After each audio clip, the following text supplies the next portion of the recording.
আচ্ছা, আমরা ফেসবুক লাইভটা অ্যাক্টিভ হওয়ার জন্য ওয়েট করতেছি।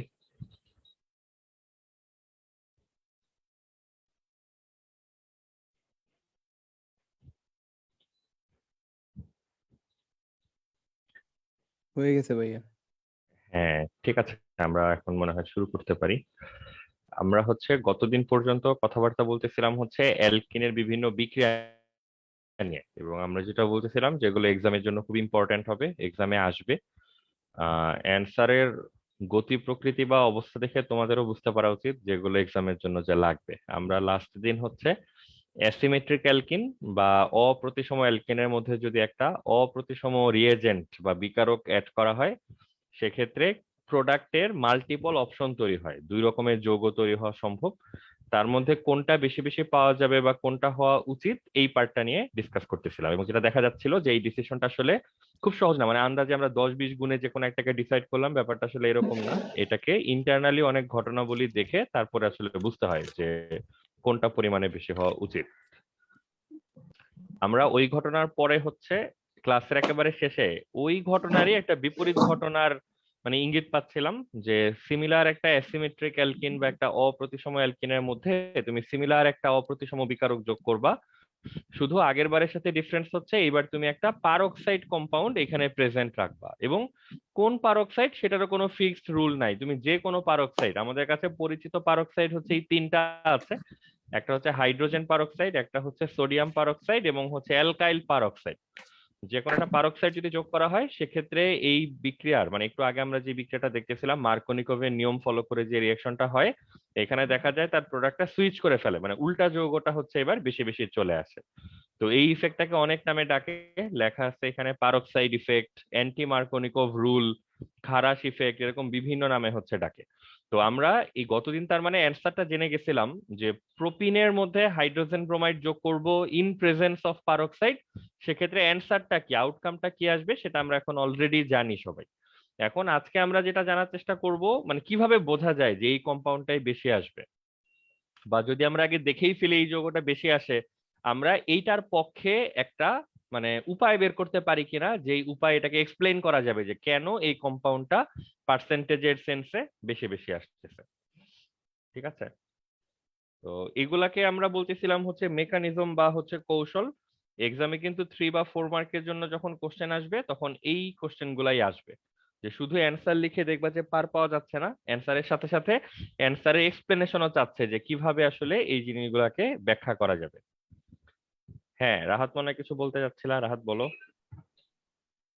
হ্যাঁ, ওই যে এর আগের ক্লাসে আমাকে একটা কাজ দিয়েছিল, আর আমি সাকসেসফুল হতে পারি। হ্যাঁ, ওই কি যে যেন তুমি তেলে প্রশ্ন করছিলা? মাথায় তেল দেওয়ার ব্যাপারটা। হ্যাঁ হ্যাঁ হ্যাঁ, ওই কোনটা তেল আর কোনটা মাথা খুঁজে পাইছো পরে, বা কেন এইটাকে ওইটার সাথে মিলানো যায় সেটা কি বুঝতে পারছো পরে? মিলানোটা বুঝি নাই, কিন্তু মানে মানে কাহিনীটা হচ্ছে যেখানে হাইড্রোজেন বেশি আছে সেইখানে যাবে, এইটা হ্যাঁ, বুঝছি, কিন্তু ওইটার সাথে রিলেশনটা আলাদা ভাবতে হবে। মানে তাইলে তো তোমার সমস্যা তো কেমিস্ট্রিতে না, তোমার সমস্যা তো বাংলায়। তুমি আগে বলো তেলা মাথায় তেল দেওয়ার মানে কি, এটা তো একটা প্রবাদ, এটা তো আক্ষরিক মিনিং নাই, এটা তো ভাবানুবাদ করতে হবে। তুমি কি এই প্রবাদ আগে শুনছো? জি ভাইয়া, শুনছি। হ্যাঁ, এটার মিনিং বলো, সোজা বাংলায় বলবা আর কি, ধানাই পানাই না করে। মানে যেখানে বেশি আছে, মানে যেখানে বেশি আছে সেইখানে আবার দেওয়া, এইটাই কি? হ্যাঁ, তাহলে তুমি তো এটা যদি বুঝে থাকো, তুমি তো নিজে আবার বললা যে হাইড্রোজেনটাকে তুমি কোথায় দিচ্ছ, যেখানে কম হাইড্রোজেন না বেশি হাইড্রোজেন। ভাইয়া যেখানে বেশি হাইড্রোজেন, কিন্তু আমরা তো যেই সমস্ত কাজ করতেছিলাম সেখানে তো ওই যে ডাবল বন্ডের দুই পাশে হাইড্রোজেন সংখ্যাটা সমান ছিল। কি যে বললাম, আমি তো কিছু বুঝতে পারলাম না। মানে প্রথম কথা তুমি কি ভালো করে দেখছো পুরো জিনিসটা? এই জিনিসটা নিয়ে কিন্তু কথা জি বলাটা হ্যাঁ, এখন দুই আসলে তিনবার মানে দেখছি। আমার জন্য খুব। হ্যাঁ, তুমি প্রশ্নটা স্পেসিফিক করো সেক্ষেত্রে। মানে প্রথম কথা, তেলা মাথায় তেল দেয়া, এইটা আমরা কোন টপিকের জন্য বলছিলাম তোমাকে? দ্রুত অ্যান্সার দাও। ভাই ওই যে মানে হাইড্রোজেনটা কোন জায়গায় গিয়ে বসবে, এই এর জন্য। সোজা বাংলায় মার্কোনিকোভের নীতি, এই যে তুমি প্রোপিনের মধ্যে যখন হাইড্রোজেন ব্রোমাইড যোগ করবা, তখন আসলে কে কোথায় যেয়ে বসবে, মানে যেটা আমরা অ্যান্সার খুঁজে বের করার চেষ্টা করতেছি কৌশল টৌশল, মানে বিভিন্ন জিনিসপত্র দেখে। এখন তুমি কনফিউশন কোন জায়গাটায় হ্যাঁ ফেস করতেছো, আমি তো কিছু মাথা মুন্ডু বুঝতে পারলাম না তোমার কাহিনীর। একটা যৌগ ভাই, হচ্ছে, কনফিউশনটা হচ্ছে, হ্যাঁ বলো। মানে কনফিউশনটা হচ্ছে যে মানে মানে আমাদের এখানে হাইড্রোজেন সংখ্যাটা সমান ছিল, তো সেইখানে কোথায় কোনটাতে হাইড্রোজেন যায় সংখ্যাটা বসছে সমান ছিল? সমানের মধ্যে হাইড্রোজেন বেশি। সংখ্যা যদি সমান হয় তাহলে তুমি মার্কোনিকোভের নীতি অ্যাপ্লাই করতে পারবা? আমি তো তোমার ওই কথাটাই বুঝতে পারতেছি না, মানে কি যে বলতে চাচ্ছ তুমি।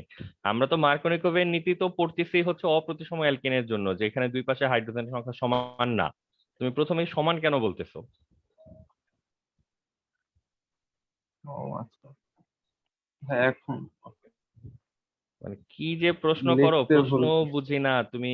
মানে লিখতে ভুল করছো, এটা তো একটা খুবই অপ্রাসঙ্গিক অদ্ভুত কথা বললা। তুমি লেকচার দেখছো বললা, তো ঘেটে ঘুটে তুমি কৌশল হ্যাঁ পর্যন্ত দেখছি দেখতেছো। আসলে দুইবার, তো কিন্তু লেকচার দেখলে তখন আর তুমি এটা এই করতে কথাটা পারলাম কেমনে বলো যে ধরো তুমি সাবস্ট্রেটের মধ্যে যদি হাইড্রোজেন সংখ্যা সমানের কথাটা কোত্থেকে আসলে, এটা তো বুঝতে পারলাম না। তাহলে তুমি অপ্রতিসম অ্যালকিনের সংজ্ঞা কি বুঝলা? এতগুলা কৌশল দেখলা, সেটা তুমি কি বুঝলা? তুমি বলতেছো তুমি লিখতে ভুল করছো, লিখতে তো ভুল করতেই পারো, কিন্তু যে দেখছো যেগুলি সেগুলা কি দেখলা তাইলে? না, চোখে পড়ে নাই তখন। ওই যে তোমাকে বলছি না যে হোমওয়ার্ক কম করলে এই ধরনের ছোট ছোট সমস্যাগুলা হয়। এই যে তোমাকে যদি আমরা এই লেকচারে যা পড়াচ্ছে এটা ওই যে ছোটবেলার মানুষের মতো 10 বার লিখতে বলতাম, তাহলে দেখতে যে তুমি মানে অটোমেটিক ওইটা তো বুঝছোই, ডানে বামে ছোটখাটো আর অনেক কিছু বুঝে ফেলছো, যেটা তুমি এমনিতে তোমার বুঝতে একটু কষ্ট হইতো, বুঝছো? ঠিক আছে। আর এই ধরনের প্রবলেমের ক্ষেত্রে তুমি তোমার ক্লাসমেটদের সাথে একটু কথাবার্তা বলতে পারো আর কি, বুঝছো, যে আসলে এই জায়গায় হচ্ছেটা কি। এরকম একটা বেসিক জিনিস যেটা তোমার তো মাথা মুন্ডু কিছুই বুঝতে পারার কথা না, তুমি যদি ওই জিনিসটাই খেয়াল না করো। আমরা যে জন্য এই টপিকটা তৈরি করলাম, তুমি ওইটা নিয়েই ধরো কনফিউজ, তাহলে তো জিনিসটা কি দাঁড়াইলো, কি পড়লাম আমরা পুরো 1 ক্লাস ধরে? আমার কাছে তো পুরো জিনিসটাই মিনিংলেস মনে হচ্ছে। তুমি গত 1 ক্লাস ধরে কি বুঝছো এখানে আসলে? যাই হোক, ঠিক আছে, এটা দেখো ঠান্ডা মাথায়। বইপত্র খুলে টুলে যদি দেখলে ভালো হয় সেটাও দেখো। আচ্ছা, আমরা ছিলাম হচ্ছে প্রোপিনের মধ্যে হাইড্রোজেন ব্রোমাইড যোগ করব।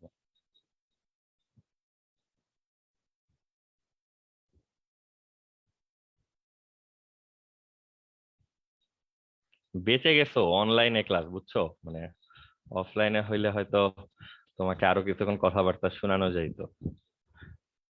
এই হচ্ছে প্রোপিন। আচ্ছা, সমস্যা নাই। মানে আর কারো কি কোনো প্রশ্ন আছে? মানে এটা একটা ভালো ব্যাপার যে অনেকখানি আগায় যাওয়ার পরে যদি একদম শুরুর কোনো জিনিসে প্রবলেম থাকে, তাহলে তো আলটিমেটলি তোমাদের আমাদের সবারই আসলে 2 দফা করে হচ্ছে এফোর্ট দিতে হবে। তো চিন্তার কিছু নাই। মানে যদি কারো এরকম থাকে যে ধরো অলরেডি, মানে আমরা বলে যাচ্ছি এমন ভাবে প্রিটেন্ড করতেছি যে তোমাদের সব বুঝার কথা, মানে অনেক বুঝেও ফেলতেছো বা আমরা অনেক বুঝাই ফেলতেছি। তো ওইরকম না, মানে অ্যাকচুয়ালি যদি বাসায় পড়তে যে কারো মনে হয় যে আসলে তো হিসাব কিতাব মিলতেছে না কিছু, তো হইতেই পারে যে ছোটখাটো জিনিস তোমরা ভুল লিখছো, যেটা হবে না লিখে রাখছি, নাটা হয়তো লিখো না, এরকম হইতে পারে। তো যদি কারো এরকম কোনো প্রবলেম থাকে, মানে কথাবার্তা আমরা হয়তো একটু রুড ভাবে বলতেছি হয়তো, বাট সেটা হচ্ছে ওইভাবে না নিয়ে ওইটাকে, বরং কারো যদি প্রবলেম থাকে ওইটা একবারে বলে ফেলো। মানে ওইটা আমাদের জন্য মোর ফার্স্ট্রেটিং, যে টপিকে শেষ করার পরে তারপর তুমি একদম শুরুর টপিকটা নিয়ে, মানে শুরুর লাইনটা নিয়ে প্রশ্ন করলা, ওইটা মাইনা নেওয়া আসলে মানে হিউম্যান বিইং হিসেবে ইম্পসিবল আর কি। সেক্ষেত্রে তোমাদের মানে রোবট টাইপের টিচারের দরকার আর কি, যেটা তো তুমি আপাতত পাচ্ছ না। তো আপাতত যদি কারো কোশ্চেনের ব্যাকগ্রাউন্ড নিয়ে কোনো কোশ্চেন থাকে, কেন আমরা এই টপিকটা পড়তেছি, এই টপিকটা শুরু হচ্ছে কোন জায়গাটা থেকে, সেটা হচ্ছে আগে ক্লিয়ার হওয়া দরকার। মানে উত্তরের আগে প্রশ্নটা হচ্ছে বোঝা দরকার আর কি। যেমন এখন আমরা যেই টপিকটা পড়তেছি, এটা কিন্তু প্রশ্ন এটা না, অ্যান্টি মার্কোনিকভ নিয়মটা কিরকম বা কি সেটা প্রশ্ন না। প্রশ্ন হচ্ছে এরকম একটা ঘটনা তোমাকে উদ্দীপককে বললো যে তুমি প্রোপিন যৌগটার মধ্যে যখন হাইড্রোজেন ব্রোমাইড যোগ করবা, তখন মার্কোনিকভের নিয়ম অনুযায়ী যে যৌগটা আসে, এক্ষেত্রে যৌগ হচ্ছে তার বিপরীত যৌগটা আসে। মানে দুইটা অপশনের মধ্যে মার্কোনিকভ নিয়মে আমরা যে অপশনটা চুজ করলাম বা সিলেক্ট করলাম, এক্ষেত্রে অন্য যে অপশনটা আমরা লেফট আউট ছিল আগের বার, এবার সেটাই হচ্ছে আমাদের মেইন যৌগ। তো এই অ্যান্সারটা আমরা তোমাকে বলে দিলাম অলরেডি। এখন এইটার পক্ষে তোমাকে একটা ব্যাখ্যা দাঁড় করাইতে হবে যে কিভাবে আমরা বুঝতে পারি যে এবার অন্য যৌগটা যে এখানে মূল যৌগ হবে। অতএব আমরা এখানে আগেই তোমাকে চাইলে যৌগটা লিখে রাখতে পারি। এটার ব্যাপারে আমরা কি বলছিলাম, এটার ব্যাপারে হচ্ছে সাম্যবাদের নীতি টাইপের, যে দুইটার মধ্যে যেখানে হাইড্রোজেনটা কম আছে, নতুন হাইড্রোজেনটা হচ্ছে ওইখানে যাবে। এটাই তো মার্কোনিকভের বিপরীত নিয়ম নাকি? CH3 CH2 CH2Br। ঠিক আছে, তাহলে এইটা হচ্ছে পাওয়া যাবে অ্যান্সার হিসাবে।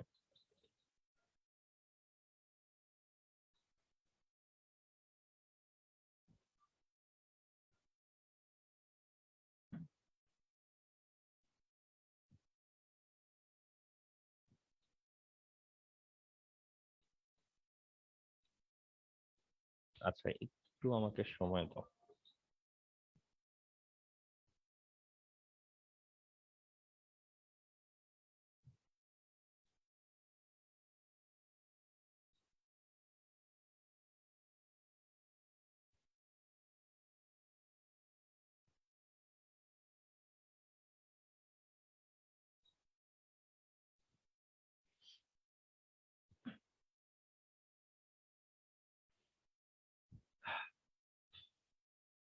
আচ্ছা, এই বিক্রিয়াটা হচ্ছে আমরা শুরু করব কোত্থেকে? এই ঘটনাটার মধ্যে মানে একটা জিনিস তো খেয়াল করছো যে আগের বিক্রিয়ার এই বিক্রিয়ার মধ্যে একটা জায়গাতেই হচ্ছে পার্থক্য, যে এখানে আমরা কোনো একটা পারক্সাইড আমাদেরকে রাখতেই হবে। পারক্সাইড রাখার কারণে আসলে যৌগটা চেঞ্জ হয়ে যাচ্ছে।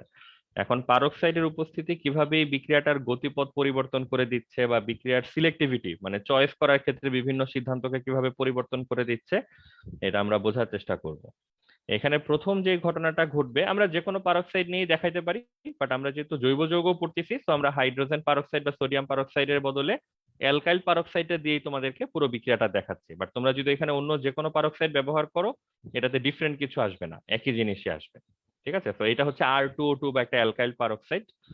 চিন্তা করে দেখো, এই যে একটা বন্ড, এটা তো একটা সমযোজী বন্ধন, এখানে পেয়ার অফ ইলেকট্রন আছে, একটা শেয়ার্ড পেয়ার ইলেকট্রন। এই ইলেকট্রনটা কোন দিকে থাকা উচিত বলো তো? মানে ডানে হেলে থাকা উচিত, বামে হেলে থাকা উচিত, নাকি মাঝখানের দিকে থাকা উচিত?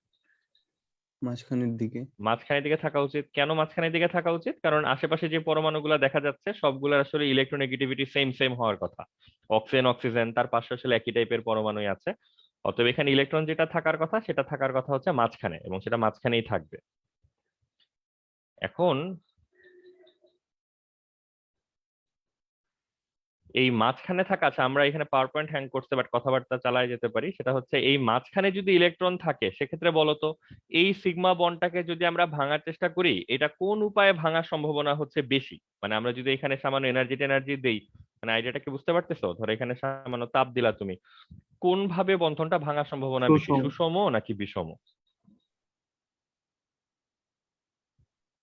সবাইকে সুষম। বলতে সুষম। ঠিক আছে, এখানে হচ্ছে সুষম বিভাজন হবে।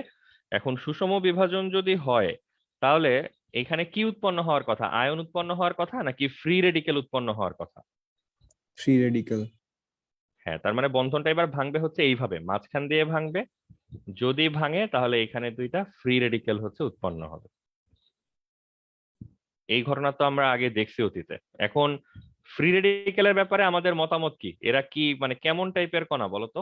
সক্রিয়, কম সক্রিয়, অত্যধিক অ্যাগ্রেসিভ। সক্রিয়? অধিক সক্রিয়। হ্যাঁ, অধিক সক্রিয়। সবাই ঠিক মতো ফলো করতেছে তো? না, শুনতে পাচ্ছ তো? তো প্রথমে আমাদের অ্যালকাইল পারক্সাইড যেটা আছে এটা হচ্ছে সুষম বিভাজন হয়ে দুইটা এরকম অ্যালকাইল অক্সাইড বলতে পারো, অ্যালকক্সি বলতে পারো, বা সোজা কথা আর ও ফ্রি রেডিকেল, যেভাবে ইচ্ছা বলো, দুইটা ফ্রি রেডিকেল পাওয়া যাবে এখান থেকে। ফ্রি রেডিকেলের কাজই হচ্ছে এরা প্রচন্ড সক্রিয়, এরা ইমিডিয়েটলি হচ্ছে বিক্রিয়া করে, তাই না? সামনে যাকে পায় তার সাথে বিক্রিয়া করে। এই ফ্রি রেডিকেলটা বলতো এইখানে আমাদের বিকারকের মধ্যে কে আছে? Hydrogen bromide. সে সামনে পাবে হচ্ছে হাইড্রোজেন ব্রোমাইড কে, সে প্রোপিনকেও সামনে পাবে, প্রোপিনের বিক্রিয়া আমরা দেখাচ্ছি। এই অ্যালকাইল পারক্সাইডকে যখন হাইড্রোজেন ব্রোমাইড কে অ্যাটাক করবে, এই ধরনের বিক্রিয়া তো আমরা তোমাদেরকে অ্যালকেনের বিক্রিয়ার সময় দেখায় আসছিলাম। এইখানে এই ফ্রি রেডিকেলটার টার্গেট কি থাকে বলতো? যে কোনো একজনের সাথে এই ফ্রি রেডিকেলটার বিক্রিয়া। টার্গেট থাকে সে নিজেকে হচ্ছে স্থিতিশীল করতে চায়। এর ফলে অন্য কোনো কণা ফ্রি রেডিকেল হইলো নাকি হইলো না, সবাই স্থিতিশীল হইলো নাকি হইলো না, এগুলা এই আরও রেডিকেলটা যেটা, যে কোনো একটা ফ্রি রেডিকেলের কাজ সেটা না। এই রেডিকেলের একমাত্র কাজ, জীবনের একমাত্র লক্ষ্য হচ্ছে সে যেন ফ্রি রেডিকেল অবস্থায় না থাকে, সে যেন একটা যৌগের মধ্যে চলে আসে, এইটা হচ্ছে তার টার্গেট। তো এই উদ্দেশ্য নিয়ে সে কি করে, এই আশেপাশে যে সমযোজী বন্ধনগুলি আছে সেগুলাকে ভেঙে টেঙে নিজের কাছে যতটুকু জিনিসপত্র দরকার ততটুকু নিয়ে আসার চেষ্টা করে। তো দেখো এইখানে হাইড্রোজেন ব্রোমাইডের হাইড্রোজেন পার্টটাকে টেনে যদি আরো মূলকটা নিয়ে আসে তাহলে এখানে কোন যৌগটা উৎপন্ন হবে? আর ওএইচ, এইরকম একটা অ্যালকোহল টাইপের যৌগ তৈরি হয়ে যাবে। তার থেকে বড় কথা, এখানে যে ফ্রি রেডিকেলটা ইনিশিয়ালি ছিল সেটা কিন্তু আর ফ্রি রেডিকেল অবস্থায় থাকবে না, সেটা কিন্তু একটা স্থিতিশীল যৌগের মতো অবস্থায় হচ্ছে চলে আসবে। আর ব্রোমিনটা কি হবে বলতো? এখানে আলাদা হয়ে যাবে পরমাণু হিসাবে নাকি রেডিকেল হিসাবে? একটা ফ্রি রেডিকেল হিসেবে এই ব্রোমিন কণাটার আলাদা হয়ে চলে আসা উচিত। তো সবাই দেখো স্টেপ বাই স্টেপ এই জিনিসগুলো বোঝা যাচ্ছে কিনা, কোনো কিছু একেবারে নতুন মনে হচ্ছে কিনা। এই ঘটনা তোমাদেরকে আগে দেখানো হয়েছে, একটা ফ্রি রেডিকেল যখন আশেপাশে একটা এরকম অণুকে পায় বা একটা যৌগকে যখন পায়, একটা মানে নিউট্রাল মলিকিউলকে যখন সে পায়, তখন সে কিন্তু এই কাজটাই করে, ফুল বন্ধন থেকে তার যতটুকু দরকার ততটুকু অংশকে সে টেনে হচ্ছে নিয়ে আসে, বাকিটুকু যা ইচ্ছা হোক এরকম একটা অবস্থা। তো ফাইনালি তোমার কাছে একটা ব্রোমিনের ফ্রি রেডিকেল তৈরি হয়েছে এই বিক্রিয়াতে। এখন এখানে বিক্রিয়া করা আর বাকি আছে কে, প্রোপিন নামক যৌগটা। তো দেখো এখানে ছিল আমাদের প্রোপিন।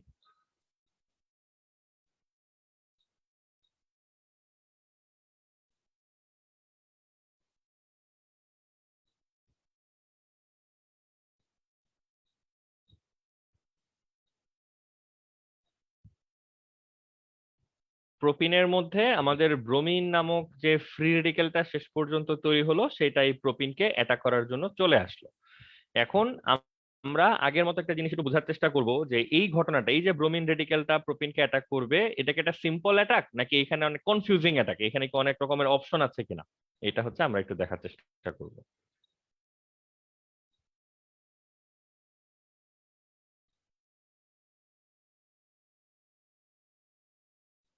তো আমরা আগের মতো বোঝার সুবিধার্থে আমরা যেটা করলাম, আমরা আরো একটা ভালো কাজ করতে পারি যেহেতু এখানে সুযোগ আছে। আমরা এইখানে যে বন্ধনটা ছিল আর কি, একটা বন্ধনে ইলেকট্রন গুলাকে আমরা বন্ধন হিসাবে না দেখায় আমরা ধরো এখানে এরকম ইলেকট্রন হিসাবে দেখাই দিলাম। ঠিক আছে, এখন হচ্ছে আমরা চিন্তা করব,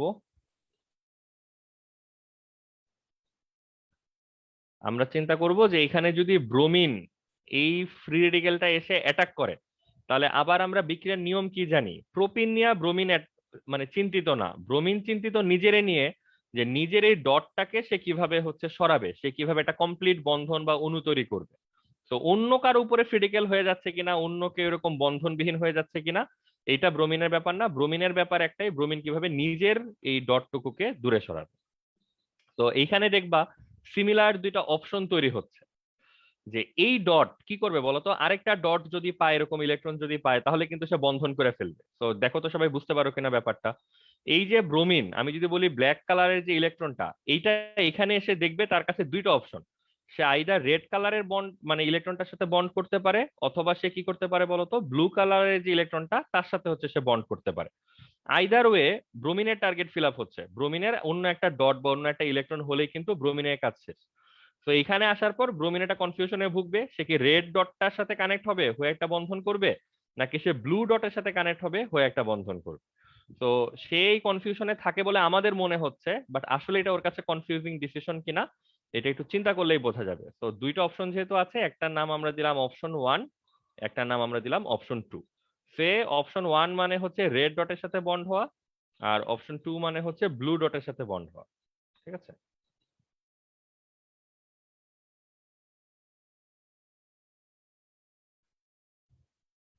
এখন সবাই একটু ঠান্ডা মাথায় চিন্তা করে করে বলো তো, মানে যদি রেড ডটের সাথে ব্রোমিনের ডটটা যুক্ত হয়, তাহলে ব্রোমিনটা কোন কার্বনে এসে কানেক্ট হইলো বলো তো, 1 নাম্বার, 2 নাম্বার, নাকি 3 নাম্বার, মানে কোন কার্বনের সাথে এসে ব্রোমিনটা যুক্ত হইলো 1 নাম্বার দুই অপশনে? নম্বর। 2 নাম্বার। সবাই বুঝতে পারতেছো তো না? তো আমরা এটাকে কিভাবে লিখতে পারি, আমরা এইভাবে লিখতে পারি। আর বলো তো ব্লু ডটটা কোথায় চলে গেল, কোন কার্বনের উপরে? 1 নম্বর কারণ। হ্যাঁ হ্যাঁ, বোঝা যাচ্ছে। তাহলে দেখো তো সবাই চিন্তা করে, মানে ব্রোমিন রেডিকেলটা এসে প্রোপিনকে অ্যাটাক করলে এই ধরনের একটা কাঠামো যে তৈরি হতে যাচ্ছে, এটা সবার কাছে ক্লিয়ার কিনা এটা একটু চিন্তা করো সবাই। আর যদি অপশন টু তে আমরা অ্যাপ্রোচ করি, যে ব্রোমিন রেডিকেলটা ব্লু ইলেকট্রনটার সাথে বন্ড করতে যাচ্ছে, তাহলে বলো তো সম্ভাব্য কাঠামোটা কি হবে? CH3। এইবার বন্ধনটা কোন কার্বনে হবে? 1 নাম্বার কার্বনে হবে, সবাই বুঝতেছে কিনা দেখো। আর রেড ডটটা কি হবে, কোন কার্বনের উপরে চলে আসবে? 2 নম্বর। এই কার্বনের উপরে চলে আসবে। তো সবাইকে আমি 30 সেকেন্ড টাইম দিচ্ছি জাস্ট আন্ডারস্ট্যান্ডিংটা ক্লিয়ার করার জন্য, যে যতটুকু বললাম ততটুকুর সাথে তোমরা একমত হইতে পারছো কিনা, চেঞ্জ গুলা ক্লিয়ার কিনা।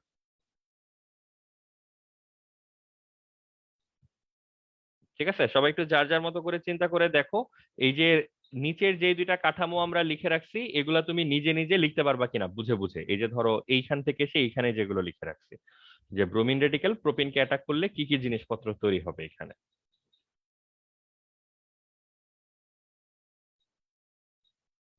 ঠিক আছে, সবাই একটু চিন্তা করো, করে আমাকে একটু জানাও যে এই পর্যন্ত ওকে।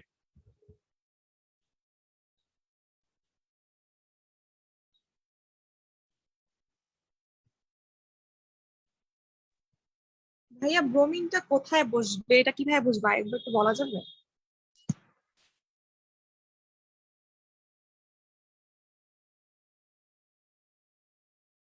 আর কথা কিন্তু পুরোটা শুনতে পাই নাই, আমি শুনতে পাইনি আর কি, বাকিরা কি শুনতে পাইছো কিনা? ভাইয়া বললাম যে ব্রোমিন কোন কার্বনের সাথে যুক্ত হবে, এটা কি আরেকবার বোঝানো যাবে? হ্যাঁ হ্যাঁ, ঠিক আছে, আমি তোমার কথা প্রথমবার পুরোটা শুনতে পাই নাই। দেখো, ব্রোমিন কণাটা তো হচ্ছে আসতেছে এখানে, এটা তো বোধহয় বুঝছো, ওর কাছে পসিবিলিটি আছে দুইটা, সে আইদার লেফট সাইডের ইলেকট্রনটা নিতে পারে অথবা সে রাইট সাইডের ইলেকট্রনটা হচ্ছে নিতে পারে। অপশন ওয়ান হচ্ছে সে কি হবে যদি সে লেফট সাইডের ইলেকট্রনটা নেয়। চিন্তা করে দেখো, মানে এই যে দুইটা ডট, বাম পাশের কার্বন থেকে আসছে রেড কালারের ডট, ডান পাশের কার্বন থেকে আসছে হচ্ছে ব্লু কালারের ডট। তো ব্রোমিনটা এসে যদি রেড কালারের ডটটা পিক করে বন্ধন করার জন্য, আমরা জানি না সে কোনটা করবে, আমরা দুইটা অপশনই দেখতে চাচ্ছি যে কোনটার দিকে আগালে কি রেজাল্ট আসে সেটা প্রথমে দেখতে চাচ্ছি। তো ব্রোমিন ডটটা প্রথমে লেফট সাইডের যে ইলেকট্রনটা তার সাথে বন্ড করলো, তাহলে কি বলতো, এই রেড কালারের ডট এবং ব্ল্যাক কালারের ডট মিলে একটা সমযোজী বন্ধন হয়ে গেল। কোন কার্বনটার সাথে সমযোজী বন্ধন হলো বলতো? 2 নম্বর কার্বনটার সাথে সমযোজী বন্ধন হয়ে গেল, এটাই আমরা এই যে এখানে এইভাবে দেখাচ্ছি। আর বলতো এখানে ব্লু কালারের ডটটা কি সিঙ্গেল হয়ে গেল, মানে একা একা হয়ে গেল, সে দেখো সে কোন কার্বনের ডট ছিল, এই প্রথম কার্বনের, তো এই ইলেকট্রনটাকে আমরা প্রথম কার্বনের উপরে শিফট করে দিলাম। এটা কি বুঝতে পারছো আপু? জি ভাইয়া। আচ্ছা, তো সিমিলার ওয়েতে সেকেন্ডটা, এটা না বোঝার কথা না, যে এইবার অপশন টু, তার মানে ব্রোমিনটা এসে ব্লু কালারের ইলেকট্রনটার সাথে বন্ড করবে প্ল্যান করে আসছে। তো ব্রোমিন এসে কি করলো, প্রথম কার্বনের যে ব্লু কালারের ইলেকট্রনটা ছিল তার সাথে বন্ড করে ফেললো, এই হচ্ছে সেই বন্ড। আর এবার রেড কালারের ইলেকট্রনটা হচ্ছে সিঙ্গেল হয়ে গেল, সে কিন্তু এখন আর কোনো বন্ডের মধ্যে নাই। তো সে যেই কার্বনের ইলেকট্রন সেই কার্বনের উপর আমরা ওকে নিয়ে আসলাম। তাহলে আমরা বলতে পারি প্রোপিনের সাথে যখন ব্রোমিন রেডিকেলটার বন্ধন হয়, তখন আউটকাম বা রেজাল্ট হচ্ছে একটা নতুন ফ্রি রেডিকেল তৈরি হয়। বাট ফ্রি রেডিকেলের চেহারাটা দুই ক্ষেত্রে দুই রকম হবে, অপশন ওয়ানে আগালে একরকম হবে, অপশন টু তে আগালে অন্যরকম হবে। তো সবাই কি একটু চিন্তা করে দেখবা, মানে এই দুইটা যোগের কাঠামো, এই যে 1 এবং 2, এই দুইটা যোগের কাঠামো নিজেরা কি বুঝতে পারছো কিনা, নিজেরা লিখতে পারবা কিনা, এবং কি চিন্তা করে কিভাবে লেখা হইলো এটা ক্লিয়ার কিনা সবার কাছে?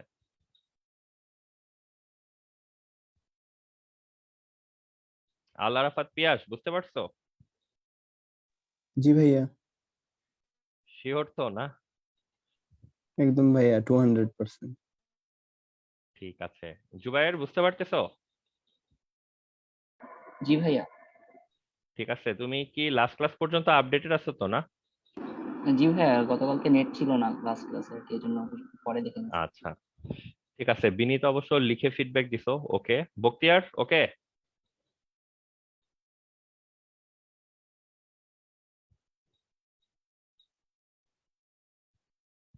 আচ্ছা হ্যাঁ, বক্তিয়ার হচ্ছে ওকে। আর হচ্ছে যদি র্যান্ডমলি দুজনকে জিজ্ঞাসা করি, সানজিদা সুমাইয়া আপু তুমি কি ওকে, বোঝা যাচ্ছে? জি ভাইয়া। ঠিক আছে। আর হচ্ছে শাকিরা হাসান আপু, তুমি কি মানে লেকচার আপডেটেড আছো প্রথমত? আচ্ছা ঠিক আছে, ও জি ভাইয়া। এমনিতেই পজিটিভ ফিডব্যাক দিতেছে। ঠিক আছে ওকে, তাহলে আমি ধরে নিচ্ছি যে র্যান্ডমলি তোমাদের কয়েকজনকে যেহেতু জিজ্ঞাসা করলাম, তোমরা সো ফার ওকে, লিস্ট বুঝতে পারতেছো মানে ফ্লোরটা কিভাবে আগাচ্ছে বা কাকে কোনটা অ্যাটাক করলে কিভাবে হচ্ছে আসতেছে। রাহাত বুঝতে পারতেছো তো না?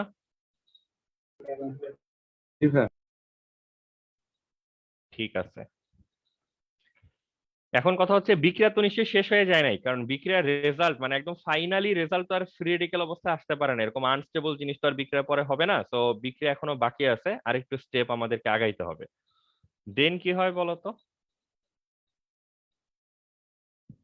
আচ্ছা, দেন আগানোর আগে আমরা এখানে একটা ডিসিশন মনে হয় নিতে পারি, সেটা হচ্ছে এই যে প্রথম ফ্রি রেডিকেল আর দ্বিতীয় যে ফ্রি রেডিকেল, একটু দেখে শুনে বলো তো কোনটা কত ডিগ্রি আসতেছে। প্রথমটা 1 ডিগ্রি, দ্বিতীয়টা 2 ডিগ্রি। হ্যাঁ সবাই বুঝছি তো আমরা না, এখানে ডটটা দেখা যাচ্ছে প্রথম কার্বনের পাশে একটা কার্বনের সাথে কানেক্টেড, তো এটা হচ্ছে 1 ডিগ্রি। আর এই পাশের যে রেডিকেলটা, এটা ডানে বামে দুইটা কার্বনের সাথে কানেক্টেড, এটা হচ্ছে 2 ডিগ্রি। তো এখন সবাই একটু কাগজপত্র খুঁজে এটা মানে বলো তো, ওই যে স্থিতিশীলতা, স্টেবিলিটি বা স্থায়িত্বের কথা যদি বলি, তাহলে 1 ডিগ্রি আর 2 ডিগ্রির মধ্যে কোন এটা রেডিকেলটা বেশি মোর হবে। স্টেবল বলো তো?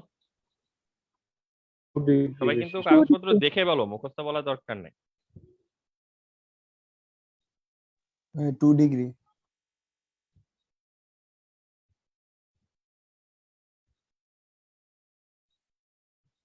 ঠিক আছে, এইগুলোর ব্যাখ্যা বিশ্লেষণ পুরোনো কাগজপত্রে পাবা অলরেডি, আজকে একটু দেখে আসার কথা ছিল।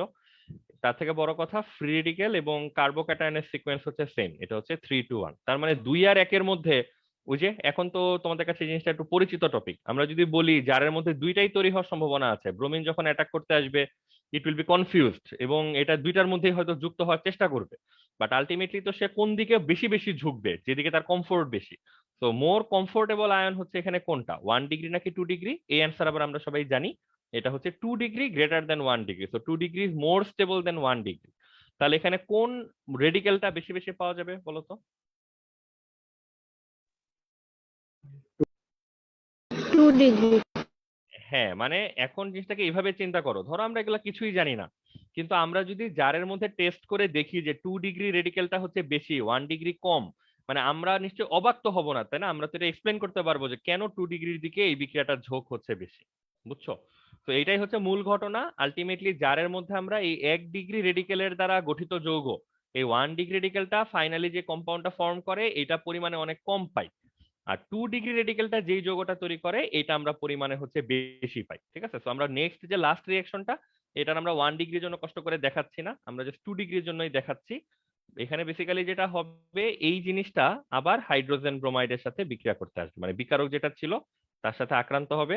এবং এখনো তো একই অবস্থা, এইখানে যেই ডটটা আছে সে কি করবে, এইখান থেকে এরকম একটা সুষম বিভাজন করে তার জন্য যতটুকু অংশ প্রয়োজনীয় ততটুকু সংগ্রহ করার চেষ্টা করবে। তো দেখা যাবে এরপর কি হবে, এই ভাঙা হাইড্রোজেন অংশটা এই ডটের সাথে এসে যুক্ত হয়ে যাবে,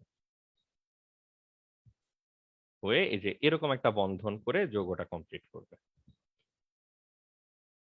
ঠিক আছে, যদিও তার সাথে কি থেকে যাবে বলতো, একটা ব্রোমিন রেডিকেল থেকে যাবে। এই রেডিকেল গুলো হয় পরে নিজেরা নিজেরা বিক্রিয়া করবে, যেটা আমরা তোমাদেরকে মিথেনে বিক্রিয়ার ক্ষেত্রে দেখাচ্ছিলাম, অথবা অন্য একটা কণাকে আবার অ্যাটাক করতে হেল্প করবে। তো এই ব্রোমিনের ফিউচার কি সেটা নিয়ে আমাদের ওরিড না হইলেও হবে, আমরা যে মাঝখান থেকে আমাদের মূল যৌগটা পেয়ে যাচ্ছি এটা হচ্ছে মূল ব্যাপার।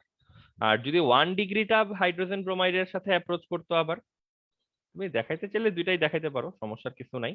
দেন কি হইতো, এই হাইড্রোজেন কণাটা এই কার্বনটার সাথে এসে যুক্ত হইতো, তখন তুমি এরকম একটা যৌগ পেয়ে যাইতো।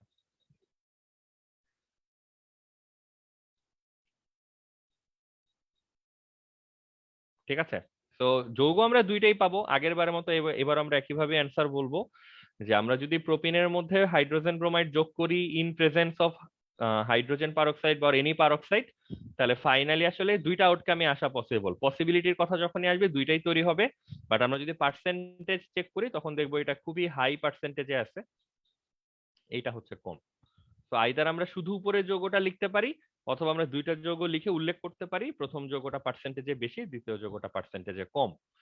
পার্সেন্টেজের ক্ষেত্রে সমস্যা যেটা আমরা বলেছিলাম যে সব যৌগের এই স্ট্যাটিস্টিক্স তো আর আমাদের জানা থাকবে না কোনটা কত পার্সেন্ট, তো আমরা শুধু বেশি কম বলতে পারবো। বাট বইতে যদি কোনো যৌগের ক্ষেত্রে পার্সেন্টেজ উল্লেখ করা থাকে সেটা কিন্তু এমসিকিউ এর জন্য ইম্পর্টেন্ট হবে, যেমন পার্টিকুলার এই বিক্রিয়াটা কিন্তু বেশি ইম্পর্টেন্ট, এখানে উপরের যৌগটাই প্রায় 99% চলে আসে, আর এই যৌগটা আসে হচ্ছে 1%।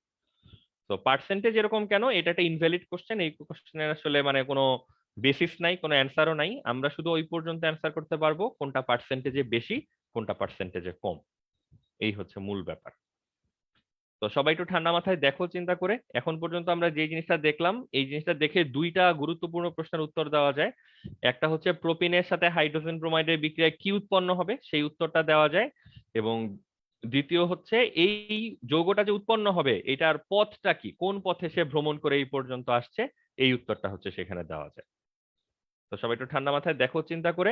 আমরা এখানে রেড ব্লু অনেক রকমের কালার টালার দিয়ে তোমাদেরকে বোঝানোর চেষ্টা করলাম, অপশন 1 অপশন 2, মানে আমরা ক্লাসে এমন ভাবে তোমাকে দেখালাম যেন এখানে কোনো আন্ডারস্ট্যান্ডিং এ কোনো গ্যাপ না থাকে, কি হইতে পারতো, কি হচ্ছে, কার সাথে ফাইট করে কে জিতলো, এই জিনিসগুলো একদম আমরা ক্লিয়ারলি বলে দিছি। বাট এক্সামের খাতায় এত ক্লিয়ার অ্যান্সার কেউ চায় না। বইপত্রে এই কৌশল যদি থাকে তোমরা পড়লেই বুঝবা, এখানে এত কিছু লেখাই থাকবে না। এখানে লেখা থাকবে এমন ভাবে যে গ্র্যান্টেড সবাই সবকিছু জানে, এমন ভাবে লেখা থাকবে যে প্রোপিনের মধ্যে প্রথমে পারক্সাইড ভেঙে হচ্ছে কি বলবো সুষম বিভাজন দিয়ে ভেঙে ফ্রি রেডিকেলে পরিণত হয়, সেই রেডিকেল এসে প্রোপিনকে আক্রমণ করে, তখন এখানে অধিক স্থিতিশীলতার কারণে ওই যে সেই 2 ডিগ্রি যেটা ফ্রি রেডিকেল সেটা হচ্ছে তৈরি হয় বেশি বেশি। তো এখানে অন্য পসিবিলিটি যে ছিল সেটা কেন হলো না এইসব ব্যাপারে তোমার কোনো ডিসকাশনই করা লাগবে না। ওই ভাষা ভাষা 2-4 লাইন লিখে শেষ পর্যন্ত এটা যে পার্সেন্টেজে বেশি আসবে এটা উল্লেখ করতে পারলেই হয়। তো সবাই একটু ঠান্ডা মাথায় চিন্তা করে দেখো, কারো মাথায় যদি কোনো প্রশ্ন থাকে আপাতত বলে ফেলতে পারো। ভাইয়া ভাই এই টপিকই হ্যাঁ শেষ। বলো।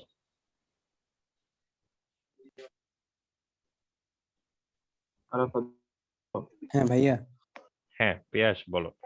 ভাইয়া ওই যে আমরা হাইড্রোজেন রেডিকেল আর ব্রোমিন রেডিকেল যখন ক্রিয়েট হইলো ওইখানে ওইখানে হ্যাঁ ভাইয়া হাইড্রোজেন তো ভাইয়া ওই যে আরো এর সাথে মানে বিক্রিয়া করে ফেলছে, শেষ হয়ে যাবে না জানি, তাহলে ভাইয়া হাইড্রোজেনের পরিমাণ কি কম পড়ে যাবে না? যেহেতু আমাদের কাছে ওই হাইড্রোজেন ব্রোমাইড গুলা তো সমান সমানই আছে, আবার বিক্রিয়া সমতা করলে দেখা যায় যে যতগুলা ব্রোমিন রেডিকেল হয় ঠিক ততগুলা হাইড্রোজেন রেডিকেল হবে, সেগুলা যদি ঠিক হ্যাঁ ততগুলা না, আরো রেডিকেলের তোমার সাথে প্রশ্ন বিক্রিয়া মনে করে হয় ফেলে। বুঝতে পারছি, মানে হিসাবে হচ্ছে গরমিল হবে না।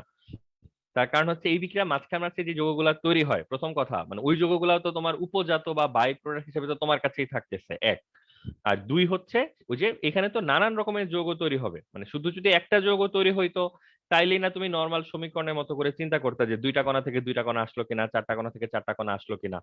এখানে তো এই হিসাব তোমার মিলবেই না কখনো। তুমি যদি 100 কণা হাইড্রোজেন ব্রোমাইড নাও, 100 কণার মধ্যে কিছু কণা হচ্ছে অ্যালকোহল তৈরিতে খরচ হবে, কিছু হচ্ছে 1 ডিগ্রিটা তৈরি করতে খরচ হবে, কিছু 2 ডিগ্রি তৈরি করতে খরচ হবে, এরকম।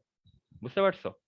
তো আলটিমেটলি ওই হিসাব নিয়ে আমাদের খুব বেশি চিন্তা করতে হবে না, বাট ওই হিসাব মিলবে, ওইটা 100% শিওর। আদারওয়াইজ তো তোমার পরমাণু সৃষ্টি ধ্বংস হওয়া নিয়ে একটা কনফিউশন চলে আসতো আর কি। জি ভাইয়া। ঠিক আছে, হ্যাঁ, রাহাত কি কিছু বলতে চাচ্ছিলাম মনে হয়, বলো। হ্যাঁ ভাইয়া, ওই যে প্রথমে তো আমাদের হচ্ছে আরো ফ্রি রেডিকেলটা হলো, সেখান থেকে আমাদের এইচবিআর এ মানে ওইখানে হ্যাঁ ফ্রি রেডিকেলের সাথে বিক্রিয়া করতে। কিন্তু ভাই আমাদের তো অপশন এইখানেও ছিল, প্রোপেনের এখানেও তো অপশন ছিল, তো সেইখানে না গিয়ে এটার সাথেই কেন? এর কি কোনো উত্তর বা এরকম না, কি হতে আচ্ছা পারে? আমি তোমার প্রশ্নটা বুঝতে পারছি না। তুমি কি এটা বলতে চাচ্ছো যে ধরো এই মূলকটা তো ডিরেক্টলি হচ্ছে প্রোপিনকে অ্যাটাক করতে পারতো, মানে এটা তো হচ্ছে ওরকম হ্যাঁ, হয়ে গেল না। কৌশল মানে কিন্তু কেন হবে সেই প্রশ্নের উত্তর বের করা কিন্তু কৌশলের কাজ না। কৌশলের কাজ হচ্ছে আমরা অ্যান্সার জানি, এইটা যে অ্যান্সার আসতেছে এটা কিভাবে আসতেছে সেটা হচ্ছে বর্ণনা করার চেষ্টা করা। তো তোমার প্রশ্ন হচ্ছে ওই যে লেফট হ্যান্ড সাইডে হচ্ছে সাইন কস, রাইট হ্যান্ড সাইডে হচ্ছে টেন। তো তোমাকে তো আলটিমেটলি টেনে তো যাইতে হবে, তুমি তো অন্য জায়গায় যে যদি প্রশ্ন করো যে টেন কেন আসতেছে না, তাহলে তো লাভ নাই। বুঝছো? ভাই মেইনলি হচ্ছে উত্তর দেখে আমরা আগের অংশ হ্যাঁ হ্যাঁ, এখানে মিলাচ্ছি, এই সবসময় জন্য মানে এই কেমিস্ট্রি, এখানে যত স্ট্র্যাটেজিতে রকম যাচ্ছি। আমরা কৌশল পড়তেছি বা শুধু আপাদমস্তক পুরো কেমিস্ট্রিটা এইভাবেই চলতেছে। আমরা যেমন তুমি যদি হিস্ট্রি দেখো, মানে যে ধরো এই যে অ্যান্টি মার্কোনিকভ রুলটা আবিষ্কার হয়েছে কিভাবে, দেখবা যে মানে এগুলো হিস্ট্রি কিন্তু জানা আছে সবারই, বাট এগুলো হয়তো ডিসকাস করার সময় টময় হয় না বা সিলেবাসে নাই সবকিছু। যে কোন একটা কারখানায় হচ্ছে তোমার মার্কোনিকভের রুলে যে অ্যান্সারটা আসতো, ধরো ওইখানে কি আসতো, আমাদের 2 ডিগ্রি অ্যালকাইল হ্যালাইড আসতো।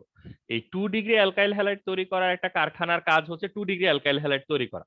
এখন দেখা গেল ওই কারখানায় হচ্ছে 1 ডিগ্রি অ্যালকাইল হ্যালাইড তৈরি হচ্ছে, বিশাল বিজনেসে লস টস হয়ে যাচ্ছে।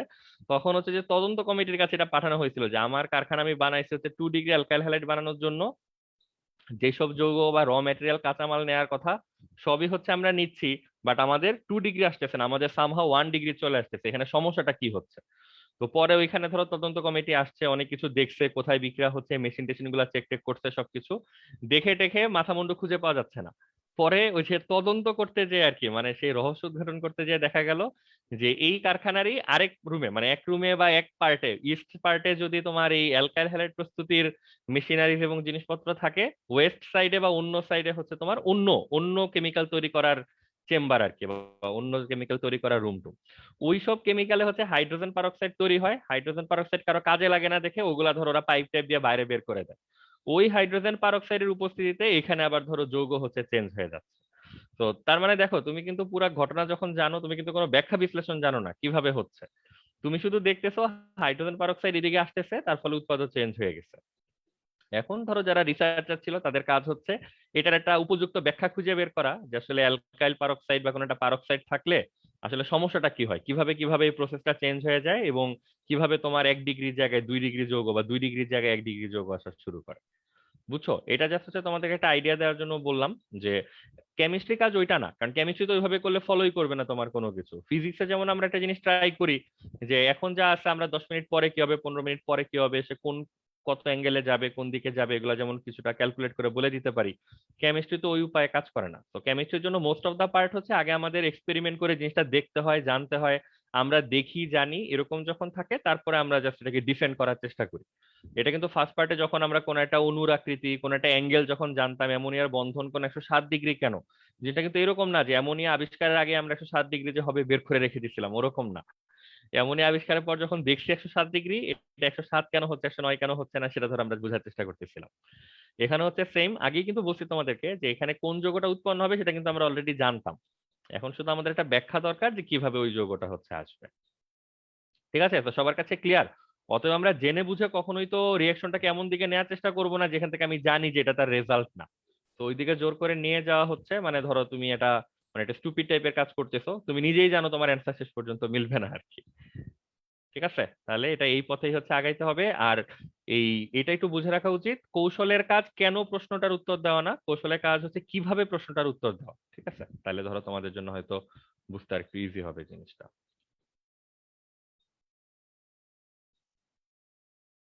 বিনীতা একটা প্রশ্ন করছো যে অ্যালকোহলটাকে মেইন রিয়েকশনে দেখাবা কিনা। প্রয়োজন নাই, অ্যালকোহল মেইন রিয়েকশনে দেখাতে গেলে তো ধরো তোমার আবার এই জিনিসগুলো তো পুরো ওভারঅল জিনিসটা হচ্ছে দেখাইতে হবে। আমরা তো মেইনলি কনসার্ন হচ্ছে যে তুমি অ্যালকিনের মধ্যে যখন হাইড্রোজেন ব্রোমাইড যোগ করো বা হাইড্রোজেন হ্যালাইড যোগ করো, তখন তোমার হাইড্রোজেন অংশটা ভেঙে এক জায়গায় যায়, ব্রোমিন অংশটা ভেঙে এক জায়গায় যায়, কোনটা কোন জায়গায় যাবে আমরা শুধু ওই প্রশ্নটার উত্তরই কিন্তু চাচ্ছিলাম। এই কারণে অ্যালকোহল বা অন্য পার্টগুলি সেগুলি আসলে দেখানো লাগবে না। দেখাইলে যে টিচার মাইন্ড করবে তা না, প্রবলেম যেটা হবে তুমি যত বই তোমার টেক্সট বইতে খুঁজে পাবা কোথাও দেখবে অ্যালকোহলটা দেখানো নাই। তো তুমি অ্যালকোহলটা দেখানো মানে হচ্ছে টিচারের কাছে সিম্পল ইন্ডিকেশন তুমি আসলে বইপত্র পড়ে আসো নাই, তো তোমার ওইভাবে হচ্ছে মূল্যায়ন করার চেষ্টা করবে, নাম্বার টাম্বার কম দিবে। বুঝছো, মানে এইটা হচ্ছে রিস্ক আর কি। জি ভাইয়া। ভাইয়া এখানে ফুল রিয়াকশনটা কোনটা? ফুল রিয়াকশন বলতে মানে ওই যে এই অ্যালকিন প্লাস এইচবিআর, এটা দিয়ে পুরোটা দিয়ে তারপরে কি লিখবো ভাই? ওই যে বললাম তো, দাঁড়াও আমরা একবার লিখে দিচ্ছি তোমাকে। আইদার হচ্ছে একটা যৌগ লিখবা অথবা দুইটা লিখলে পার্সেন্টেজ লিখে দিবা। দাঁড়াও আমরা লিখে দিচ্ছি তোমাকে ফাইনালি রেজাল্টটা কি। এটা হচ্ছে প্রোপিন, এর মধ্যে আছে হচ্ছে হাইড্রোজেন ব্রোমাইড, এখানে আছে হচ্ছে কোন একটা পারক্সাইড। ঠিক আছে, এই বিক্রিয়ার রেজাল্ট হচ্ছে এইটা। এটা বুঝতে পারছো? আল্লাহ রাফাত পিয়াস। জি ভাইয়া। ভাইয়া অ্যালকোহলটা লিখলাম না কেন? ওই যে বললাম অ্যালকোহলটা লিখি নাই হচ্ছে প্র্যাকটিসের মধ্যে নাই। ওই যে তুমি যত টেক্সট বই তোমার কাছে আছে, অ্যালকোহলটা তো আসলে আমাদের মধ্যবর্তী স্টেপ গুলাতে হচ্ছে উপজাত হিসাবে তৈরি হয়, ওটা তো আমার মূল যৌগ না আর কি। ওই জন্য লিখি নাই, বাট লিখলেও কোনো প্রবলেম নাই। লিখলে প্রবলেম কি সেটাও একটু আগে বললাম, সেটা হচ্ছে টিচার বুঝে নেবে যে তুমি আসলে বইপত্র পড়ে আসো নাই আর কি। ভাইয়া ইউজুয়ালি তো মানে প্রভাবক চেঞ্জ হয় না, এখানে যে মানে চেঞ্জ হয়ে গেল। না, এখানে চেঞ্জ আসলে ওরকম না, আমরা তো আসলে ফুল রিয়েকশনটা দেখাচ্ছি না। আমাদের আসলে যতটুকু দরকার আমরা খালি ততটুকুই দেখতেছি। এই যে এখানে ব্রোমিনের রেডিকেল গুলো আছে, এরা কিন্তু পরবর্তীতে সবাই আবার ডিস্টার্ব করবে। তুমি দেখবা যে এখানে যেই যৌগ ছিল সেটাকে আবার ভেঙে সে আগের মতো করে হাইড্রোজেন ব্রোমাইড এবং ওই অ্যালকক্সাইড টাইপের রেডিকেলে পরিণত করে দিচ্ছে, ওটা আবার অ্যালকক্সাইড অ্যালকক্সাইড মিলে আবার হচ্ছে পারক্সাইডে কনভার্ট হয়ে যাচ্ছে।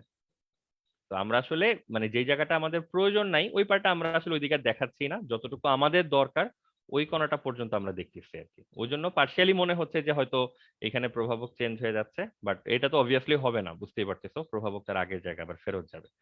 কিন্তু শুধু প্রভাবকটা আগের জায়গায় ফেরত গেল এটা দেখাইতে গেলে আমাদেরকে আননেসেসারি আরো 4-5টা বিক্রিয়া হচ্ছে লিখতে হবে, যেটা আমরা করি না আর কি কখনো। বুঝতে পেরেছো জুবাইর? জি ভাইয়া। মানে তুমি জাস্ট এমনি দেখে রাখো, তোমার খাতায় লেখা লাগবে না। ওই যেটা বললাম যে তোমার ধরো কোশ্চেন যেটা যে এখানে অ্যালকোহলটা কি করব বা এটা তো হওয়ার কথা না, বা পারক্সাইডটা আবার আগের মতো করে কিভাবে পাবো, এই রিয়াকশনটা উল্টা দিকে যেতে থাকবে। তখন আবার ব্রোমিন ধরো অ্যালকোহলকে অ্যাটাক করবে, আগের যৌগটা চলে আসবে, আগের দুইটা জিনিস আবার কানেক্ট হবে, আবার তুমি আগের জায়গায় হচ্ছে ফেরত চলে যাবা। তো এটা নিয়ে খুব বড় প্রবলেম হবে না আর কি।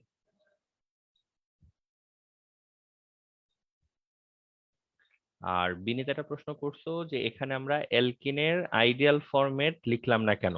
আপু, আইডিয়াল ফরম্যাট বলতে কি ওই যে সাধারণ ফরম্যাটটা বুঝালা? জি ভাইয়া।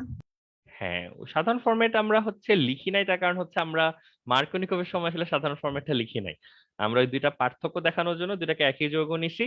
বাট কোনো প্রবলেম নাই, তুমি যদি মানে একটা রেগুলার এরকম একটা ফর্মে লেখো আর কি, অ্যাজ লং অ্যাজ এই পার্টটুকু ক্লিয়ার যে তুমি প্রবলেম স্টেটমেন্টটাকে ঠিক রাখছো, যে একটা অপ্রতিসম অ্যালকিনের মধ্যে তুমি ধরো হাইড্রোজেন ব্রোমাইড যোগ করছো, ততক্ষণ ধরেই অ্যান্সারটা ঠিক আছে। এটা হচ্ছে যে এখানে আসবে, এটা হচ্ছে এখানে আসবে।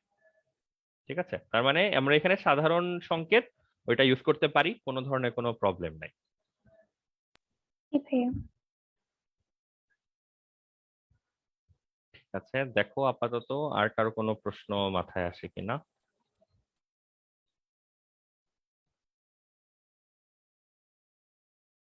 আর এইখানে হচ্ছে একটা জিনিস মানে তোমাদেরকে ক্লিয়ার করে রাখা উচিত, মানে এটা হচ্ছে মাইন্ডসেটের ব্যাপার। কারণ ওই যে ধরো জিনিসটা মানায় নেওয়ার আগ পর্যন্ত আর কি, ধরো তোমরা কৌশল তো আগে খুব বেশি দেখো নাই, এতদিন ধরে হয়তো শুধু মিথেনেরটা দেখলা, এখন সেকেন্ড বা থার্ডটা দেখতেছো, সামনে আরো দেখবা, দেখতে দেখতে হয়তো তখন ইউজ টু হয়ে যাবা।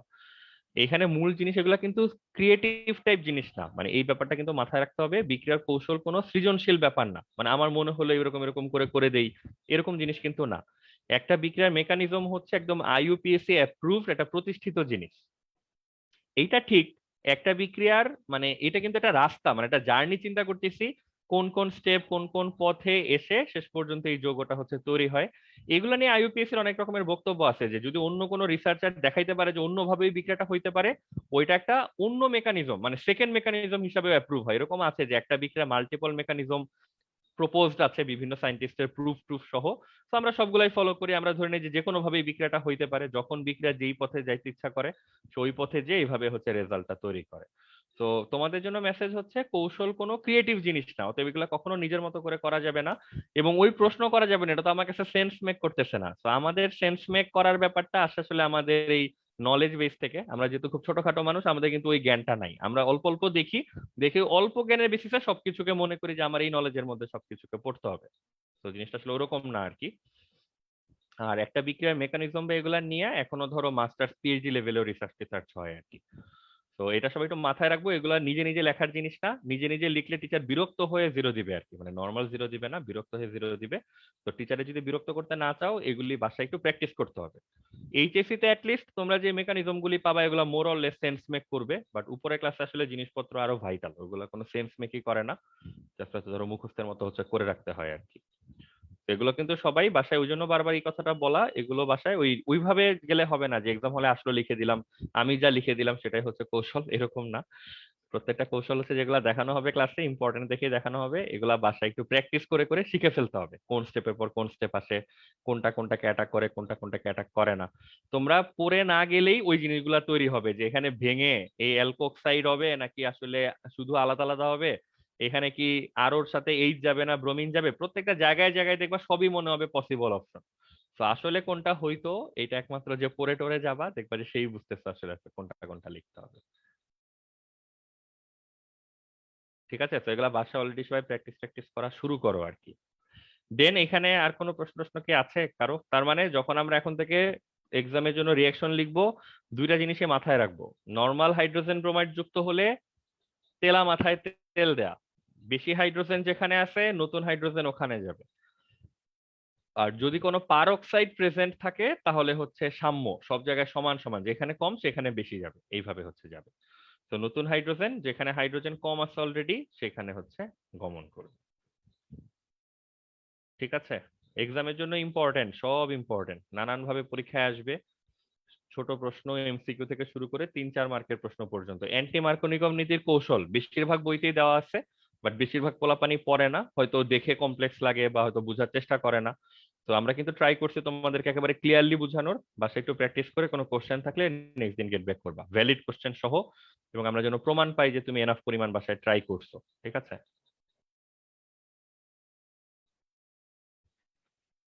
ঠিক আছে। এখন এই বিক্রিয়া নিয়ে সেকেন্ড চাঞ্চল্যকর তথ্য দেখে, এটা আমরা আজকে দেখে ফেলার ট্রাই করব। সেটা হচ্ছে অনেকে এটা জানেই না, দেখবা মানে এই ঘাপলাটা হচ্ছে এই জায়গায় যে অনেকে যেটা জানে যে ধরো প্রোপিন দিয়ে এক্সাম্পলটা, যে কোনো মানে অপ্রতিসম অ্যালকিনের জন্যই কথা সত্য, যে এখানে HCl দিয়ে অনেকে জানতে চায় এই বিক্রিয়াটা কিভাবে কমপ্লিট হবে। তো সবার কিন্তু এইটাই ধারণা যে এখানে তো আসলে হাইড্রোজেন ব্রোমাইডে তো কোনো স্পেশালিটি নাই। তো এইটার হচ্ছে স্পেশালিটি, HCl নিলেও সমস্যা নাই, হাইড্রোজেন এই কার্বনে যাবে, ক্লোরিন এই কার্বনে যাবে।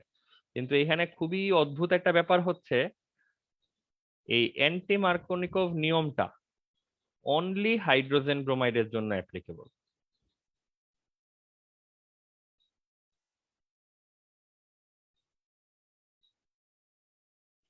ঠিক আছে, এই লাইনটা ভালো করে এমন একটা ক্যাপশন ট্যাপশন সাইন দিয়ে খাতায় লিখে রাখো, কারণ যেন যখনই লেকচারের খাতা দেখো এই জায়গাটা যেন আলাদাভাবে চোখে পড়ে, যে অ্যান্টি মার্কোনিকভ রুল, বিপরীত মার্কোনিকভের নিয়ম শুধুমাত্র হাইড্রোজেন ব্রোমাইড যৌগটার জন্য প্রযোজ্য। ঠিক আছে, তো এখানে অন্য যৌগ নিলে বেসিক্যালি বিক্রিয়াই হবে না, মানে এটা না যে বিক্রিয়ার রেজাল্ট অন্য আসবে, অন্য বস্তু নিলে এখানে আসলে নো রিয়াকশন, কোনো বিক্রিয়াই হয় না। কেন হয় না এটা আমরা একটু ট্রাই করব বোঝানোর, যদিও এটা এইচএসসি স্কোপে নাই, বাট আমাদের নলেজের মধ্যেই পড়ে যাবে, তো এটা আমরা তোমাদেরকে একটু ট্রাই করব বোঝানোর জন্য। বাট বুঝো না বুঝো পরের ব্যাপার, তথ্য তো জানা থাকতে হবে, এইটা কিন্তু এইচএসসির জন্য মারাত্মক ভাইটাল তথ্য। একেবারে অ্যাডমিশন পরীক্ষা পর্যন্ত কিন্তু এখান থেকে এমসিকিউ টেমসিকিউ পাবা। ঠিক আছে,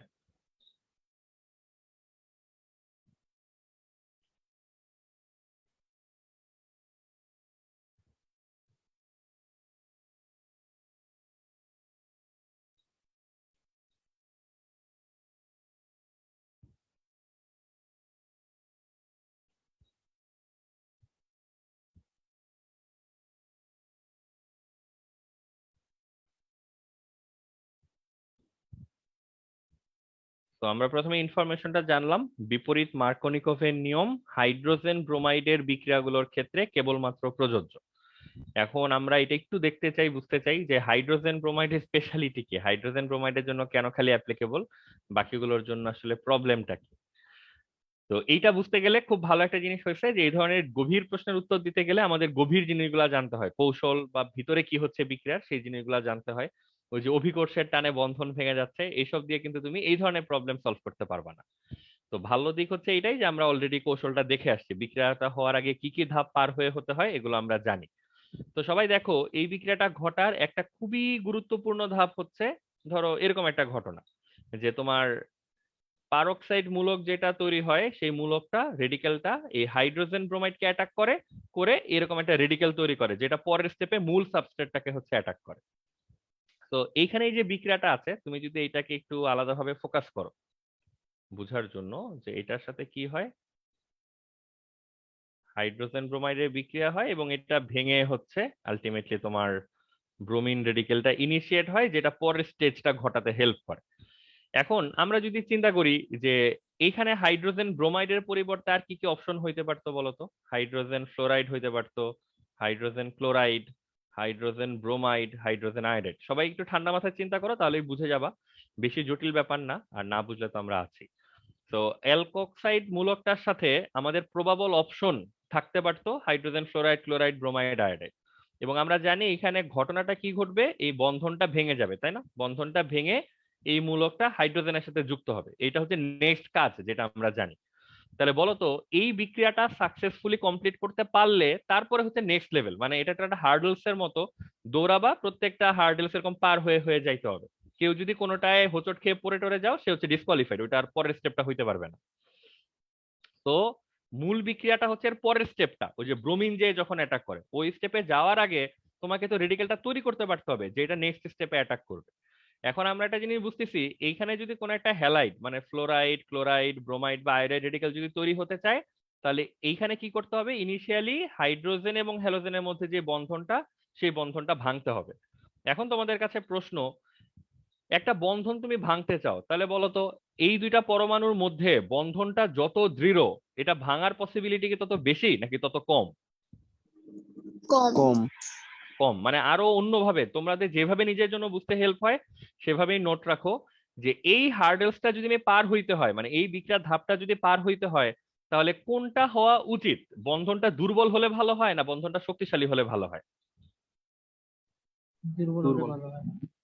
সবাইকে এটা বুঝতে পারতেছো? তো যদি আমি এই সেকেন্ড রাউন্ডটা পার হতে চাই, তাহলে এই মধ্যবর্তী হাইড্রোজেন এবং হ্যালোজেনের যে মধ্যবর্তী বন্ধনটা, এটা আসলে কি হলে ভালো হয় বলো না কেন?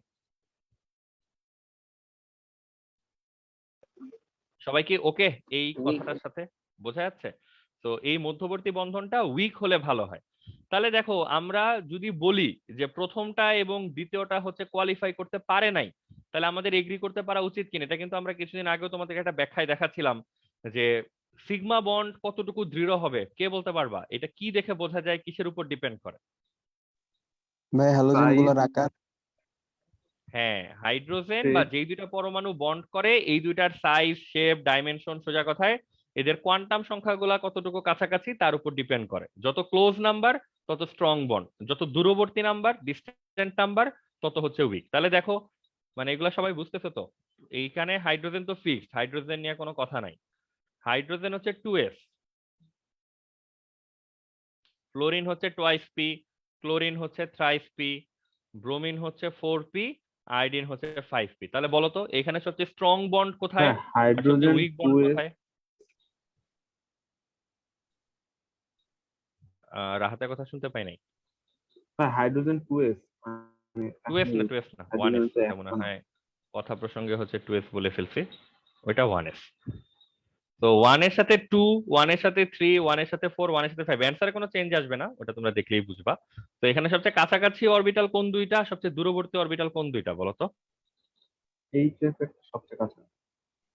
এইচএফটা হচ্ছে স্ট্রংগেস্ট,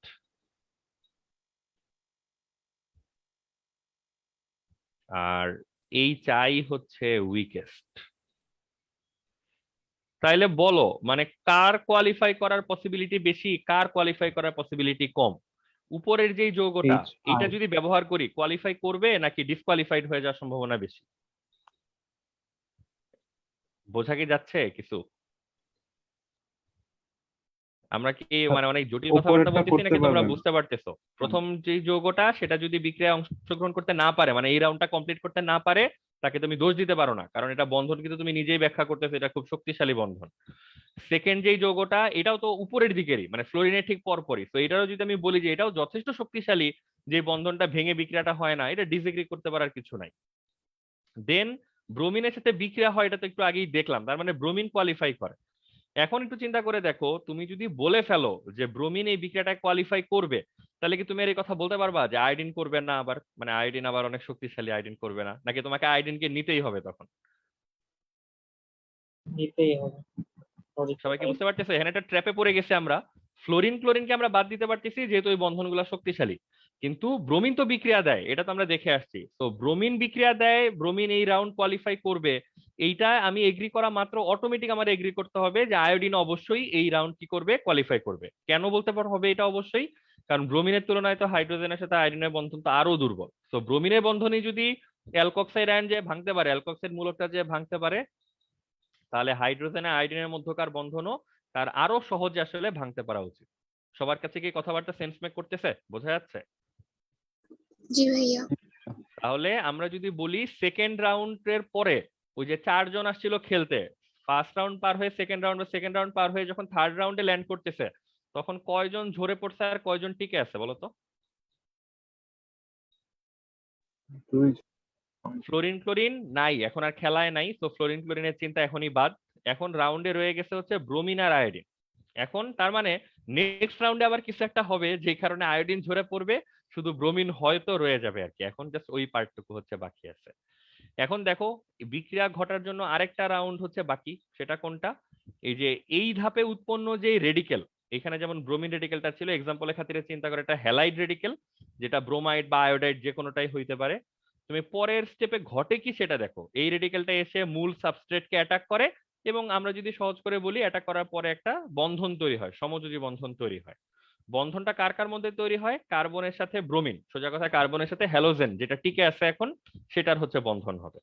তাহলে এখন নেক্সট রাউন্ডের খেলার রেজাল্ট আমরা কি আশা করতেছি বলতো? যে ব্রোমিন রেডিকেল বেঁচে আছে, আয়োডিন রেডিকেল বেঁচে আছে। ওরা যদি সামনে প্রোপিনের সাথে যুক্ত হওয়ার চেষ্টা করে, তাহলে আমরা জানি আইদার এখানে একটা কার্বন ব্রোমিন বন্ধন তৈরি হবে, এবং কি তৈরি হইতে পারে, একটা কার্বন আয়োডিন বন্ধন হচ্ছে তৈরি হইতে পারে। ঠিক বলতেছি? সবাইকে ফলো করতে পারতেছো? দেখো এখন আমরা যদি কার্বন ব্রোমিন আর কার্বন আয়োডিন এই দুইটা বন্ধন যে তৈরি হয় এইটা বুঝতে চাই, যে কোন বন্ধনটা ওর জন্য মোর সুবিধাজনক, প্রফিটেবল এবং সে আগ্রহী কোনটার দিকে আর সে কম আগ্রহী কোনটার দিকে। তাহলে আমাদেরকে কি করতে হবে, এই বন্ধনগুলা কিন্তু প্রোডাক্ট সাইডে থাকে, মানে উৎপাদক সাইডে হচ্ছে তৈরি হয়। তো বস্তু সবসময় কেমন উৎপাদক তৈরি করতে চায়, স্থিতিশীল, স্টেবল নাকি লেস স্টেবল, কম স্থিতিশীল? স্টেবল। স্থিতিশীল। সে সবসময় চায় মোর বা মোস্ট স্টেবল জিনিসপত্র চায়। লিস্ট স্টেবল হলেই তো ওগুলো আবার ভেঙে চুরে যায়, গঠিত হয় না, নানান ঝামেলা তৈরি হয়। তাহলে এখন যদি আমরা আবার এই দুইটা বন্ধনের স্ট্রেংথ বোঝার চেষ্টা করি যে দুইটার মধ্যে কোন বন্ধনটা শক্তিশালী আর কোন বন্ধনটা শক্তিশালী না, সরি, তাহলে কিন্তু ওই উত্তরটা চলে আসবে। এখন দেখো, কার্বন দুটাতেই কমন, কার্বনের অরবিটাল কি, twice P twice P. Bromine কত, 4p, আয়োডিন হচ্ছে 5p। বলো তো কোনটা ক্লোজ কোনটা ডিস্টেন্ট? তুমি যদি এসব না দেখেও বলতে পারো তা তো আমাদের কোনো আপত্তি নাই, আমাদের শুধু সিদ্ধান্ত দরকার। কে বলতে পারবা কার্বন ব্রোমিন আর কার্বন আয়োডিনের মধ্যে কোন বন্ধনটা more stable, more strong? Carbon bromine. Carbon bromine. Carbon bromine, এটা হচ্ছে স্ট্রঙ্গার বন্ড বা মোর স্টেবল। তাহলে আমরা যদি বলি, এভাবে বলা যায় কিনা, দুইটার মধ্যে একটা বন্ধন টিকে থাকবে একটা ভাঙবে, এইটা যদি হয় কেস, তাহলে কোন বন্ধনটার টিকে থাকার সম্ভাবনা বেশি আর কোন বন্ধনটার ভাঙার সম্ভাবনা বেশি? কার্বন ব্রোমিন টিকে থাকার সম্ভাবনা। বুঝতে পারতেছো? তো এইটা হচ্ছে শেষ পর্যন্ত টিকে থাকবে, ডিস্ট্রয় হলে এইটা হয়ে যাবে। এই রকম নানান গেট দিয়ে বের হওয়ার সময়, এক গেট দিয়ে বের হওয়ার সময় ফ্লোরিন ফ্লোরিন ঝরে পড়ে, আর পরের গেট দিয়ে যাওয়ার সময় হচ্ছে আয়োডিন ঝরে পড়ে। আলটিমেটলি এখানে একমাত্র বেঁচে থাকা ক্যান্ডিডেটটা হচ্ছে ব্রোমিন। তো এইটা হচ্ছে রিজন যে শুধুমাত্র হাইড্রোজেন ব্রোমাইডের সাথে আসলে বিক্রিয়াটা হয়, বাকিগুলো ঠিকঠাক মতো হয় না। এখানে একটা জিনিস বুঝতে হবে তোমারে, আমরা কিন্তু এখানে কোনো ডাটা ইউজ করতেছি না। ডাটা ইউজ করা বলতে হচ্ছে স্পেসিফিক কোনো মান ব্যবহার করতেছি না, আমরা পুরো জিনিসটা একটা তাত্ত্বিক ব্যাখ্যা দেওয়ার চেষ্টা করতেছি, থিওরিটিক্যালি বোঝার চেষ্টা করতেছি কোনটার টিকে থাকা উচিত, কোনটা ঝরে পড়া উচিত, কোনটার টিকে থাকা লজিক্যাল, কোনটার ঝরে পড়া লজিক্যাল, এগুলো বুঝতেছি। বাট যদি আমরা মান ব্যবহার করার সুযোগ পাইতাম, বিভিন্ন ভ্যালু ইউজ করতে পারবো, তাহলে এই ব্যাখ্যাটা আর অনেক সহজে দেওয়া যায়। আমরা ব্যাখ্যাটা কিভাবে দিতাম, আমরা প্রথমে তোমাকে এই বিক্রিয়াটা দেখাইতাম যে অ্যালকোক্সাইডের সাথে hydrogen fluoride, chloride, bromide, iodide, প্রত্যেকটা বিক্রিয়ার ডেল্টা এইচ কেমন, এটা আমরা তোমাকে বের করে দেখাইতাম। এই মানগুলো গুগলে পাওয়া যায়, আমিও তোমাদেরকে দেখাইতে পারি, তোমরা নিজেরা খুঁজে নিতে পারো। প্রথমে এই সেকেন্ড রাউন্ডের সময় সবগুলো বিক্রিয়ার ডেল্টা এইচ তোমাকে দেখানো হইতো, তখন দেখা যেত উপরের দুইটা বিক্রিয়ার ডেল্টা এইচ হচ্ছে পজিটিভ, নিচের দুইটা বিক্রিয়ার ডেল্টা এইচ হচ্ছে নেগেটিভ। তোমাদের মধ্যে কার মনে আছে, কে বলতে পারবা ডেল্টা এইচ পজিটিভ বা নেগেটিভ কি মিন করে আসলে? তাপ তাপ উৎপাদী, তাপ হারি এসব উৎপাদন। বলো না, এটা শুনে আমাদের কোনো কাজ নাই তো। মানে আসল মিনিং বলো, যে প্লাস মাইনাস দেখে কোন বিক্রিয়া সম্ভব আর কোনটা সম্ভব না, এইটা কিভাবে মূল্যায়ন করা যায়?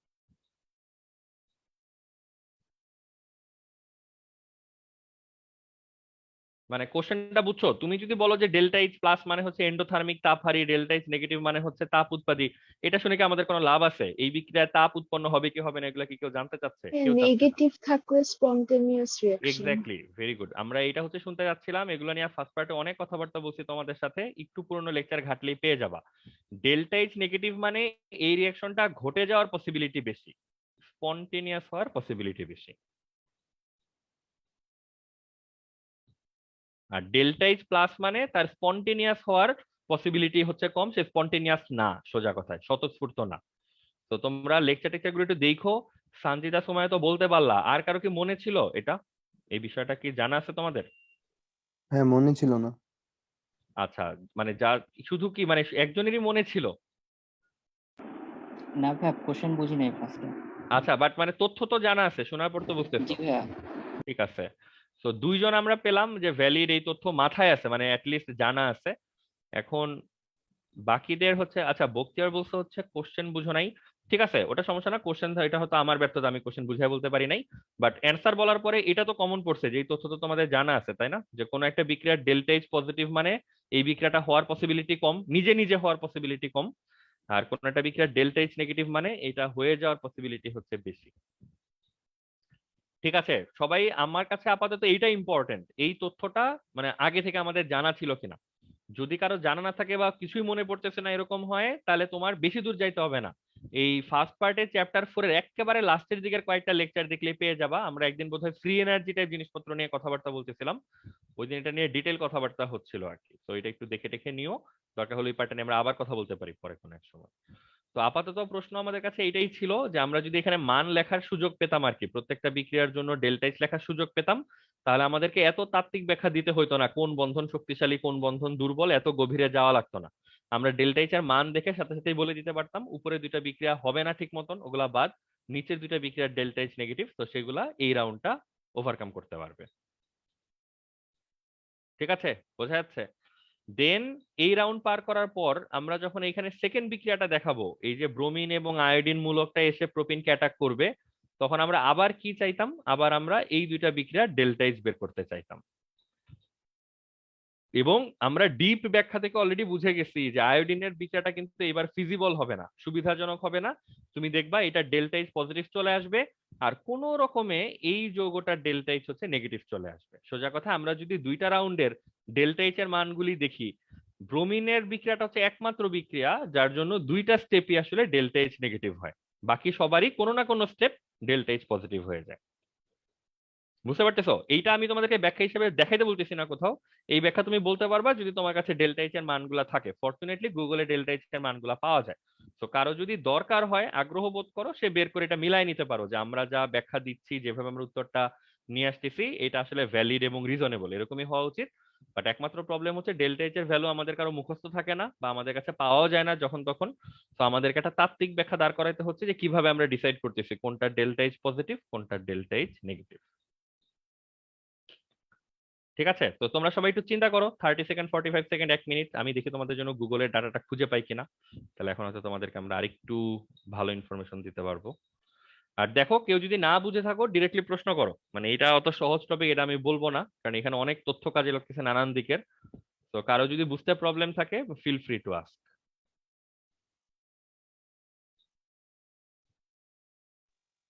হ্যাঁ, এটা কি বইও আছে? অবশ্যই নাই, এটা তো বললাম এটা এইচএসসি পার্ট না।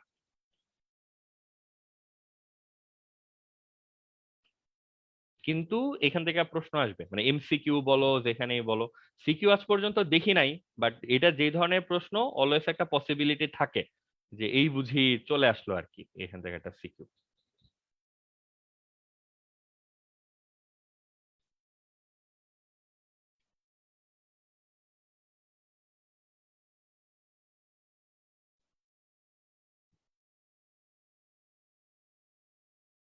ইমতিয়াজ লিসেন হচ্ছে স্ক্রিন ব্ল্যাক দেখতেছো, গুড, ভেরি গুড। আমরা যে তোমাদের জন্য ইনফরমেশন খুঁজতেছি বুঝছো, এই জন্য হচ্ছে স্ক্রিনটা আপাতত তোমরা দেখতে পাচ্ছ না।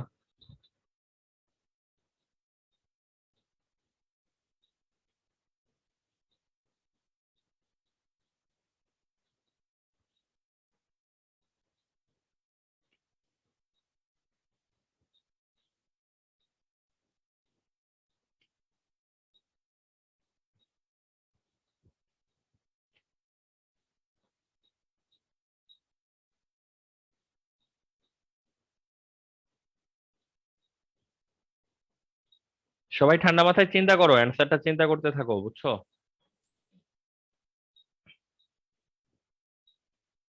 প্রথম ঝামেলা হবে, পোলাপানের সাথে কথা বললে দেখবা অনেক এটা নিয়ে অ্যাওয়ারই না যে আসলে এই ঘটনা খালি হাইড্রোজেন ব্রোমাইডের জন্য ঘটে। আর দ্বিতীয় দল যারা জানে তারা অলরেডি ধরো খুশি, তারা আর এটার ব্যাখ্যা বিশ্লেষণ শোনার মতো অবস্থায় নাই আর কি।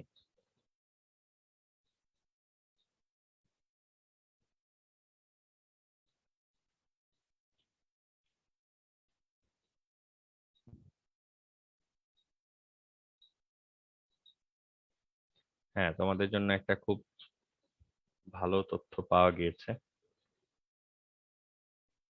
তোমরা একটু দেখতে পেলে আমাকে বইলো। কি ভাই দেখা যাচ্ছে? হ্যাঁ, এখন বোধহয় দেখা যাচ্ছে, বাট লেখাটা স্পষ্ট কিনা জানি না, আমি একটু ফুল স্ক্রিন দিচ্ছি শুধু এইটা দেখার জন্য। সবাই একটু ভালো করে তাকায় দেখো, এটা হচ্ছে প্রথম যে দুইটা স্টেপ, ওই যে তুমি দেখবা উপরে কলামে বিক্রিয়াটা লেখা আছে যে কোনটা কোন বিক্রিয়া। প্রথমটা হচ্ছে যে ব্রোমিন অ্যাটাক করতেছে, দ্বিতীয়টা হচ্ছে ওই যে হাইড্রোজেন হ্যালাইড যে অ্যাটাক করতেছে।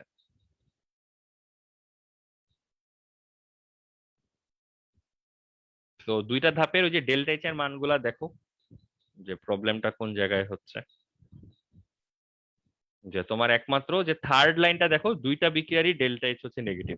বাকিদের ক্ষেত্রে প্রথম বিক্রিয়াটা হচ্ছে ডান পাশেরটা আর কি, উপরে দুইটা পজিটিভ, ওই দুইটা বাদ। আর দ্বিতীয়টার ক্ষেত্রে, পরেরটার ক্ষেত্রে হচ্ছে নিচেরটা পজিটিভ, ওইটা হচ্ছে বাদ। তো এই মান আমি তোমার কোথাও ব্যবহার করতে বলতেছি না, জাস্ট তোমাদেরকে জানানো যে আসলে ঘটনা যে ঘটতেছে অত্যন্ত সাইন্টিফিক উপায়ে ন্যাচারালি ঘটতেছে, কারো কোনো হাত নাই এটার পিছনে, বাট ঘটে যাচ্ছে আর কি।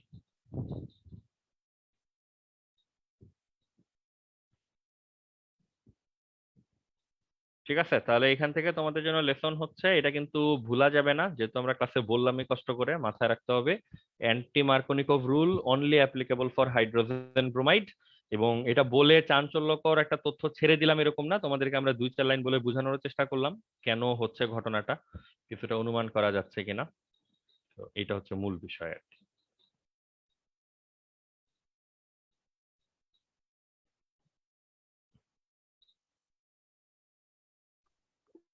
আচ্ছা ভাই, যেহেতু আমরা ডেলিজ এর মানগুলা আমাদের পরীক্ষা বা যে কোনো জায়গায় ওইভাবে গুগল থেকে কালেক্ট করতে পারবো না, তো সেক্ষেত্রে কি ওই যে ব্যাখ্যা যেটা আপনি দিলেন সেটাই মানে কাউকে বলতে হলে বা কোনো জায়গায় লিখতে সেটাই দিতে হ্যাঁ, ওটা তুমি সবার উচিত? অভিজ্ঞতা থেকেই বুঝবা, মানে এত ডিটেল জিনিস তো কোথাওই বলা লাগে না, আজ পর্যন্ত তো কোথাও বলা লাগে নাই আর কি। তো ব্যাখ্যা কিভাবে বলতে হবে এটা তোমরা আমার থেকে ভালোই জানো, মানে সবকিছু তোমার বলা লাগবে না, ভাষা ভাষা বলবা আর কি। এক্ষেত্রে আমরা জানি হচ্ছে, হবে, ওইসব বলে বলে ফেললেই হবে। মূল ঘটনাটা জানা থাকলে কাটছাট করে যতটুকু বলা দরকার ততটুকুই হচ্ছে বলবা আর কি।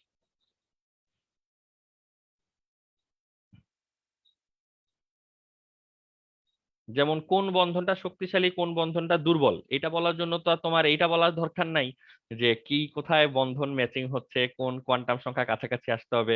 এগুলো হচ্ছে একেবারে গভীরতম জিনিস। তুমি স্যারের অতটুকু বললেই হবে এখানে হাইড্রোজেন ও ফ্লোরিনের মধ্যকার বন্ধন হচ্ছে দৃঢ়, এতটুকু বললেই স্যার খুশি থাকবে। স্যার আর ওইটা বোঝার চেষ্টা করার জন্য তোমার খোঁচাবে না যে তুমি কেমনে বুঝলা এটার বন্ধন দৃঢ়। তো যে প্রবলেমে আছে সে আসলে ওইটাই বলতে পারবে না যে এটার বন্ধন দৃঢ়, বা এই বন্ধন দৃঢ়তা দিয়েই যে এখানে কিছু একটা হচ্ছে। কি বললাম বুঝতে পারছো রাহাত? সোজা কথায় ক্লাসে যা শুনতেছো সব যে খাতায় লেখা আসা হচ্ছে অপ্রয়োজনীয়, সময় নষ্ট, এবং সবকিছুর সাথে স্যার একমত হইতে পারবে না, সবকিছু স্যারের মাথায়ও নাই, তো স্যার আরো খেপে টেপে যাইতে পারে। স্যারকে বলতে হবে ভাষা ভাষা যতটুকু বলা দরকার ততটুকু। আর কিভাবে বলতে হয় সেই জিনিস জানার জন্য টেক্সট বই পড়তে হবে। টেক্সট বই 2-4টা কোশ্চেন পড়লেই বুঝে যাবা যে আমরা ক্লাসে যা বলতেছি তার মোটামুটি 40-50% হচ্ছে বইতে লেখা থাকে আর কি। এক্ষেত্রে আমরা জানি গঠিত হয়, হলে ওটা স্থিতিশীল হতে দেখা যায়, তো ওইভাবে হচ্ছে লিখবা আর কি।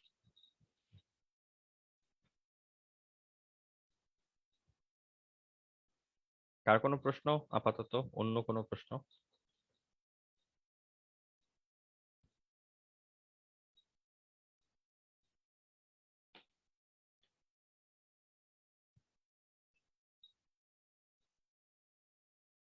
আচ্ছা, যদি অন্য প্রশ্ন না থাকে তাহলে আমাদের অ্যালকিনের যে সংযোজন বিক্রিয়া নিয়ে আমরা কথা বলতেছিলাম, ওইটা কথাবার্তা মোটামুটি ডান, আমরা মানে মোর দেন এনাফ দেখে ফেলছি। তো অ্যালকিন সংযোজন বিক্রিয়া দেয় ফার্স্টলি, এটার কৌশল আমরা জানি, ওই যে ER-Z ভেঙে এসে যুক্ত হচ্ছিল। দেন আমরা উদাহরণ জানি, হাইড্রোজেন যোগ হয়, ব্রোমিন যোগ হয়, দেন ব্রোমিন যোগ হলে যেটা ইম্পর্টেন্ট বিক্রিয়া ব্রোমিন সলিউশন টেস্ট, এটা জানি। ব্রোমিন সলিউশন টেস্ট নিয়ে অনেক কথা হয়েছে, এখানে পানি নেওয়া যাবে কি যাবে না, কি হয় সমস্যা, এবং কিভাবে টেস্টটা হয়, কখন কালার থাকে কখন কালার চলে যায়, এগুলো কিন্তু আমরা জানি, সবাই দেখে নিও। দেন আমরা হচ্ছে প্রোপিন টাইপ যৌগ মানে অপ্রতিসম অ্যাসিমেট্রিক অ্যালকিনের সাথে কোন একটা হাইড্রোজেন হ্যালাইড যুক্ত হলে সে কি মাথায় রাখে, কোন লজিকে যে যুক্ত হয়, এই জিনিসটা জানছিলাম, যেটাকে মার্কোনিকভ রুল বলে। দেন পারক্সাইডের প্রেজেন্সে রিঅ্যাকশনটা প্যাটার্ন চেঞ্জ হয়ে যায়, এইটাও আমরা জানলাম। এমসিকিউতে একেবারে বুয়েট ঢাকা ভার্সিটিতে এরকম প্রশ্ন তোমরা মাল্টিপল টাইম একাধিকবার পাবা। বলো তো মানে মনে আছে কিনা, মার্কোনিকভ আর অ্যান্টি মার্কোনিকভ এই দুইটা প্রসেসের মানে কৌশলের মধ্যে কোন কৌশলটার মধ্যে আয়নের উপস্থিতি ছিল আর কোনটার মধ্যে আয়নের উপস্থিতি ছিল না, এটা হচ্ছে একটা প্রশ্ন। কোনটাতে ফ্রি রেডিক্যাল ছিল, কোনটাতে ফ্রি রেডিক্যাল ছিল না, এটা হচ্ছে আরেকটা প্রশ্ন। ভাইয়া আয়নের উপস্থিতি ছিল মার্কোনিকভে। হ্যাঁ, আর মানে অরিজিনাল যেটা মার্কোনিকভ সেখানে আয়নের উপস্থিতি ছিল, তো ওইটারে আমরা বলি আয়নিক কৌশল, মানে এইভাবে বলে বুঝাই আর কি, আয়নিক মেকানিজম বা আয়নিক কৌশল। আর অ্যান্টি মার্কোনিকভ হচ্ছে ফ্রি রেডিক্যালের মাধ্যমে হয়, এটাকে বলা হয় ফ্রি রেডিক্যাল মেকানিজম।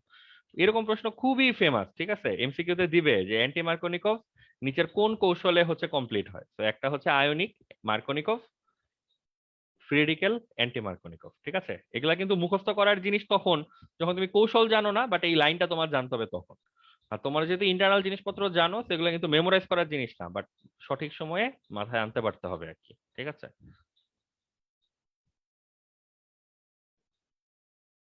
তাহলে সংযোজন নিয়ে আমরা কিছু এক্সাম্পল টাইপ কথা বলতে পারি।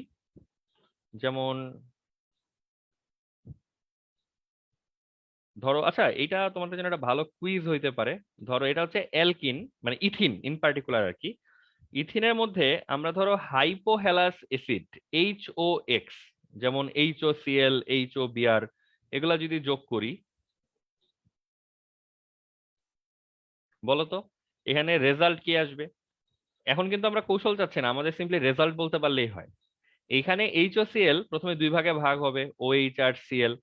দেন যখন তুমি একটা বস্তু প্রতিসম পাচ্ছ, তখন তো এখানে কোনো চিন্তা ভাবনার কিছু নাই, তাই না? আমরা কিন্তু জানি এই বিক্রিয়া কিন্তু ভুল হওয়ার কোনো পসিবিলিটি নাই, যেটা যেখানে ইচ্ছা দাও, একটাতে তুমি OH দিবা, একটাতে তুমি Cl দিবা, তো এইটাই হচ্ছে অ্যান্সার।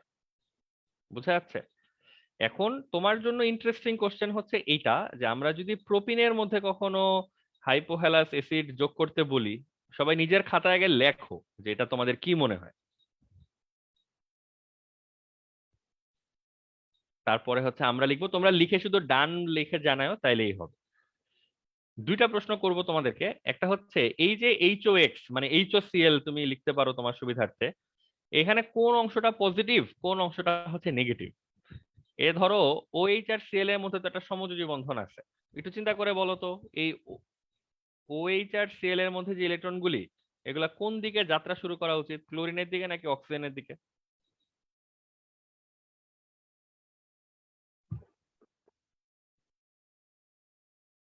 বলো এরা কোন দিকে যাবে? অক্সিজেনের কেন যেন অক্সিজেনের দিকে যাবে? পরিচ্ছন্নতা।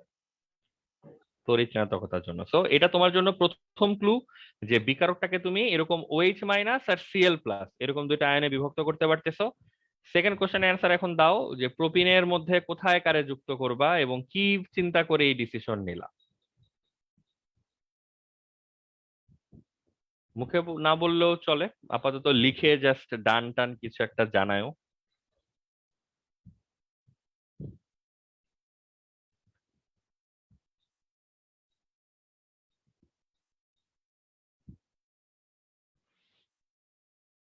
এইসব প্রবলেম সলভ করার সময় গভীর নলেজ লাগবে, মানে তুমি যে অনেক কিছু জানো, এই জিনিসগুলা এই জায়গাগুলাতে হচ্ছে প্রমাণিত হবে। আদারওয়াইজ হচ্ছে এই জায়গাগুলা দেখলে বোঝা যাবে যে আসলে তুমি মানে হয়তো মুখস্থ টুখস্থ করে আসছো অনেক কিছু, বা বোঝার চেষ্টা করো নাই।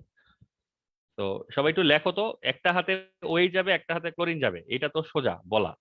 এখন এটা হচ্ছে সবাই লিখা ফেলো যে কোথায় কোনটা দিবা, লিখে আমাকে জানাও যে কোথায় কোনটা দিছো। প্রশ্ন তো বুঝাইতে পারছি, 1 2 3 তিনটা কার্বন, প্রশ্ন সহজ। OH এটা কোন কার্বনে যাবে, 1 নাম্বার নাকি 2 নাম্বার?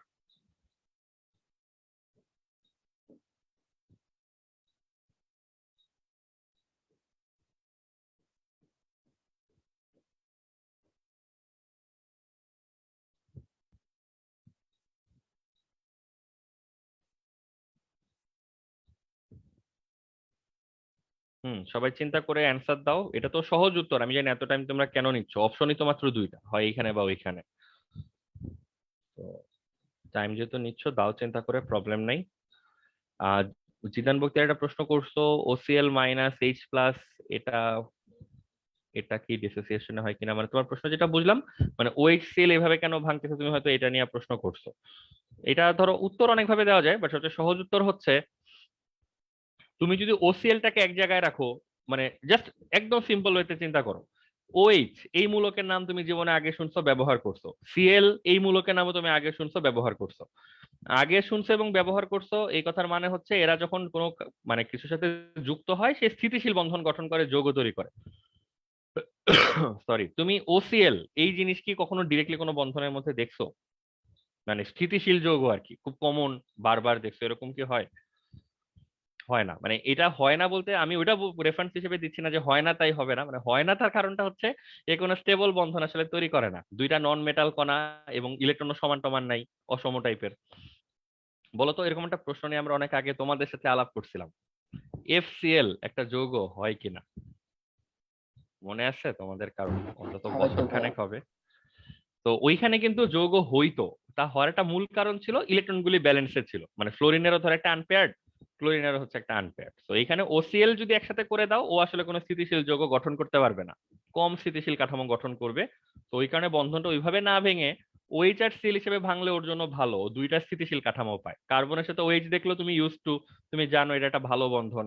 আবার কার্বনের সাথে সিএল দেখলেও তুমি জানো এটা একটা ভালো বন্ধন। হয়তো কিছুটা আইডিয়া পাইছো জিজান বক্তি আছে কাহিনীটা কি হচ্ছে। এর থেকে বেশি জানতে গেলে ওই যে আবার কৌশলের দিকে যাইতে হবে। বিকারকের ভাঙাও যদি আমরা কৌশল দিয়ে দেখতে চাই, এটা দেখা যায় আন্ডারস্ট্যান্ডেবল, বাট বিলাসিতা হয়ে যায় আর কি। এখন বাকিদের ঘটনা বলো, এই কোশ্চেনের অ্যান্সার কেন বলতে পারতেছো না যে ওএইচ কত নাম্বার কার্বনে যাবে আর সিএল কত নাম্বার কার্বনে যাবে?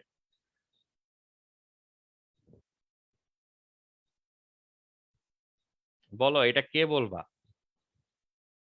রাহাত, বলো কোন কার্বনে কোনটারে দিচ্ছ এবং কেন দিচ্ছ?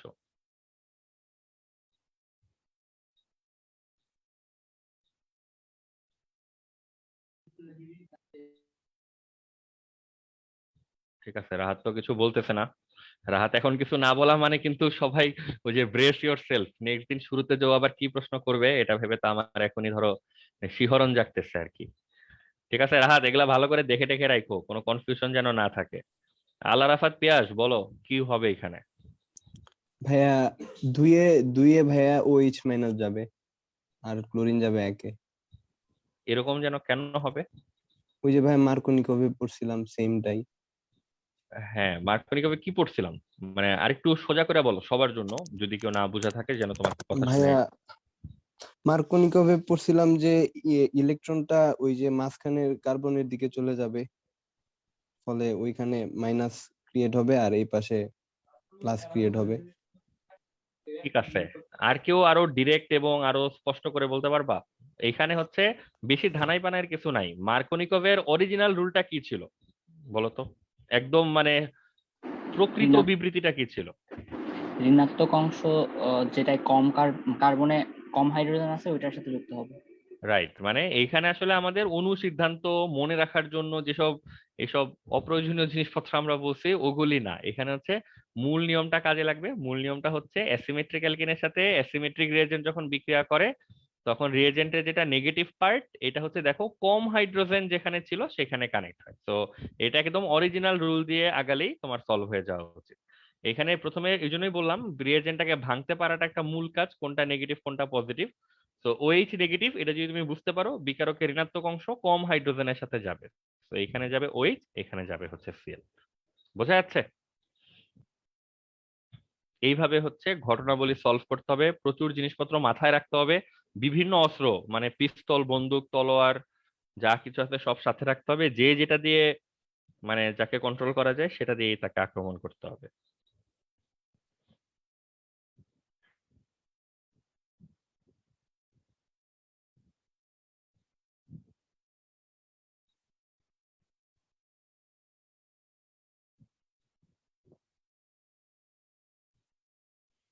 আচ্ছা, এই বিষয়ে একটা একটু আনইউজুয়াল, বাট এটা আমাদের আজকে লাস্ট বিক্রিয়া হবে। আমরা আগামী ক্লাসে আরো একটা মারাত্মক জিনিস পড়বো, এক্সামের জন্য ভয়াবহ ইম্পর্টেন্ট, ওজনীকরণ বিক্রিয়া। এটার জন্য তোমাদের আগে থেকে কিছুই দেখে আসা লাগবে না, জাস্ট আগে লেকচার গুলা পড়ে আসবা তাইলেই হবে। মানে আগে লেকচার আলাদা কারণে পড়ে আসবা, এই বিক্রিয়া সলভ করার জন্য না। আচ্ছা, এখন হচ্ছে এই বিক্রিয়াটা তোমাদের এসএসসি তে ছিল কিনা আমি শিওর না, এসএসসি তে থাকার কথা, বাট এসএসসি তে হয়তো সহজ ভার্সনটা ছিল, মানে প্রতিসম ভার্সন গুলি আর কি। যে কার মনে আছে বলো তো দেখি, এটা হচ্ছে এসএসসির প্রশ্ন। অ্যালকিনের মধ্যে যদি আমরা মানে সালফিউরিক অ্যাসিড যোগ করি, তোমাদের বোধহয় আমি শিওর না এসএসসি তে কিভাবে ছিল, সালফ্রিক অ্যাসিড না, মনে হয় পানি যোগ করার কথা বলা ছিল আর কি। মনে আছে নাকি কারো? হ্যাঁ মনে হয় পানি 96% সালফিউরিক অ্যাসিডের এরকম কিছু এগুলা ছিল। কি বলতেছো? তুমি মনে হয় অন্য বিক্রিয়ার সাথে মিলায় ফেলছো। যাক, জি ভাইয়া সে হইতে পারে। সে যাই হোক, এখন আমাদের যেটা লাগবে আমরা ডিরেক্টলি একটু জিজ্ঞাসা করে ফেলি, দেখি তোমরা 1-2 মিনিটের মধ্যে উত্তর দিয়ে বাসায় যেতে পারো কিনা, কারণ বাসায় আসো, এটা হচ্ছে ব্যাপার। প্রোপিনের মধ্যে সালফিউরিক অ্যাসিড বিক্রিয়া করব, তো সালফিউরিক অ্যাসিডকে প্রথমে ভাঙবো হচ্ছে এইভাবে, HO SO3H। একই কথা, এই যে ধরো ও আর এস এর মধ্যে তো তড়িৎ-ঋণাত্মকতা পার্থক্যের ব্যাপার বুঝতেছো, এই পার্টটা যথারীতি নেগেটিভ পার্ট হিসেবে কাজ করবে, এই পার্টটা ধরো পজিটিভ পার্ট হিসেবে কাজ করবে। যখন তুমি এই বস্তুটাকে এই যোগের মধ্যে নিয়ে আসার চেষ্টা করবা, মানে আমরা বলতে যাচ্ছি উল্টা ভাবে, ধরো এই বিক্রিয়াটা অ্যান্সার আমরা তোমারে লিখে দিলাম যে এইখানে হচ্ছে OH, এইখানে হচ্ছে ও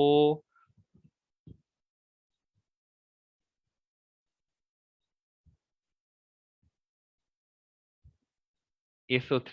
এইটা লিখলে তোমরা ধরো নিজে নিজে একটা ব্যাখ্যা সাজায় নিতে পারবা কিনা যে এই যৌগটাই যে তৈরি হওয়া উচিত। ঠিক আছে, তো এটা দেখো, বুঝছো মনে হয় আগেটার মতোই রেজাল্ট এখন। মানে আমরা লাস্ট দুইটা বিক্রিয়া লিখে তোমাকে বোঝানোর চেষ্টা করলাম, মার্কোনিকভ অ্যান্টি মার্কোনিকভ।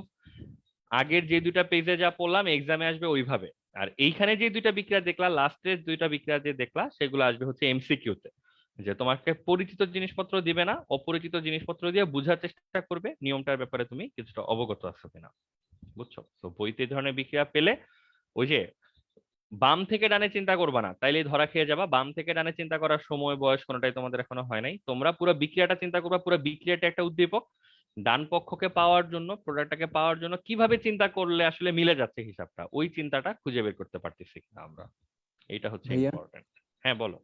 এখানে যদি ভাইয়া মানে যেটা সঠিক আয়ন যেগুলো আছে, সঠিক আয়নগুলো যদি না দিয়ে অপশনে মানে ভুল আয়নগুলা দিয়ে দেয়, কিন্তু আমাদের কনসেপ্টের সাথে মিলে, এরকম কি হইতে পারে? উম পুরোপুরি বুঝি নাই প্রশ্নটা। মানে এখানে অন্য কোনো যৌগ যদি দেয়া থাকে, মানে যেটা না তুমি না ভাইয়া, ভুলভাবে ভাঙলা এরকম? জি ভাইয়া, জি ভাইয়া।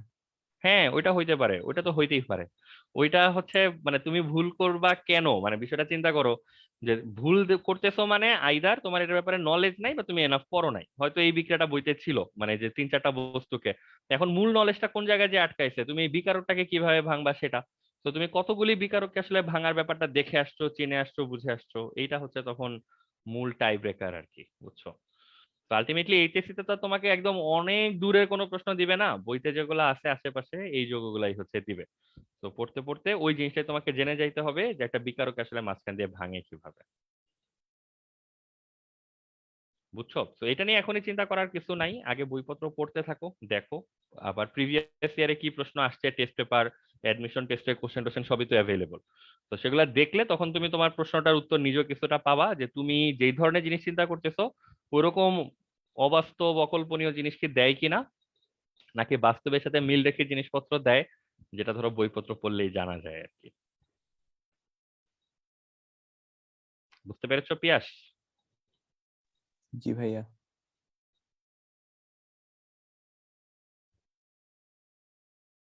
আচ্ছা হ্যাঁ, জিদান বক্তিয়ারের লেখা দেখে আমার মনে পড়লো, এসএসসি তে ডিরেক্টলি ওইটা ছিল আসলে, ইথিনের মধ্যে পানি যোগ করার কথা বলছিল in presence of phosphoric acid, তখন বোধহয় অ্যালকোহল পাওয়া যেত। তো এসএসসি এর বই তো ওই জন্য অত কিছু লেখা ছিল না, এটা কিন্তু বেসিক্যালি এই সালফিউরিক অ্যাসিড বা ফসফরিক অ্যাসিড এগুলা হেল্প নিয়ে নিয়ে হচ্ছে করতে হয় আর কি।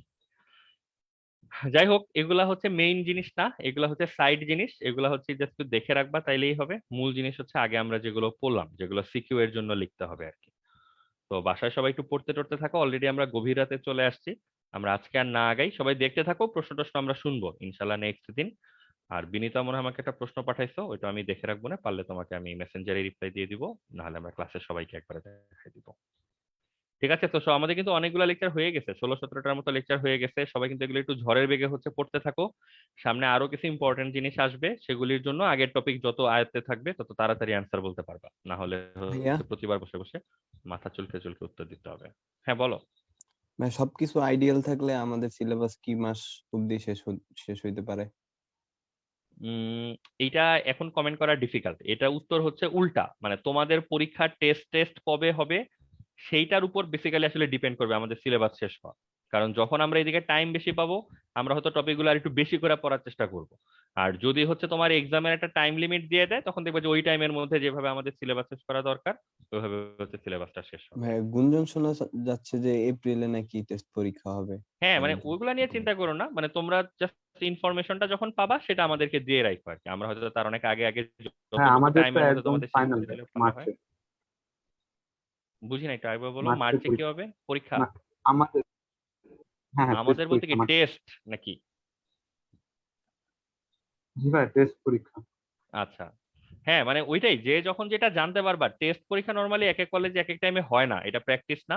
গভর্নমেন্ট এটা মোটামুটি টাইম ফ্রেম ঠিক করে দেয়, ওই হয়তো এক সপ্তাহ আগে পরে আর কি এরকম, বাট সবার কাছাকাছি টাইমেই হয় আর কি। তো তোমাদের টেস্ট পরীক্ষা না বা স্যার, এরকম বড় সড়ো পরীক্ষা, ফুল সিলেবাসের পরীক্ষা কবে হবে এটা আমাদেরকে জানায় রাখো, আমরা তাহলে ওভাবে হচ্ছে সিলেবাসটা শেষ করব। আদারওয়াইজ ওই যে যেটা বললাম আর কি, যে আমরা হচ্ছে যে গ্যাসীয় বস্তুর মতো যেই পাত্রে রাখবা সেই পাত্রের আকার ধারণ করার চেষ্টা করব। যদি এক্সাম আরো 9 মাস পরে হয় তাহলে দেখবা যে আমরা অর্গানিক কেমিস্ট্রি বা অন্যান্য চ্যাপ্টার গুলো এত পরিমাণ পড়তেছি যে তোমার হয়তো অ্যাডমিশনের টাইমে যে অনেক লেস এফোর্ট দিতে হবে আর কি। আর যদি দেখি যে না এক্সাম 2 মাসের মধ্যে, তখন তো নিশ্চয়ই আমরা এখন যেভাবে বিশাল পরিমাণ যেটা সিলেবাসে নাই বাট লাগবে সেগুলো পড়তেছি, তখন হয়তো ওই জিনিসগুলো আমরা কমাই দিব। আমাদের জাস্ট এইচএসসির জন্য যা লাগে বা শর্ট সিলেবাসের জন্য যা লাগে আমরা হয়তো ওই দিকে আগাবো আর কি।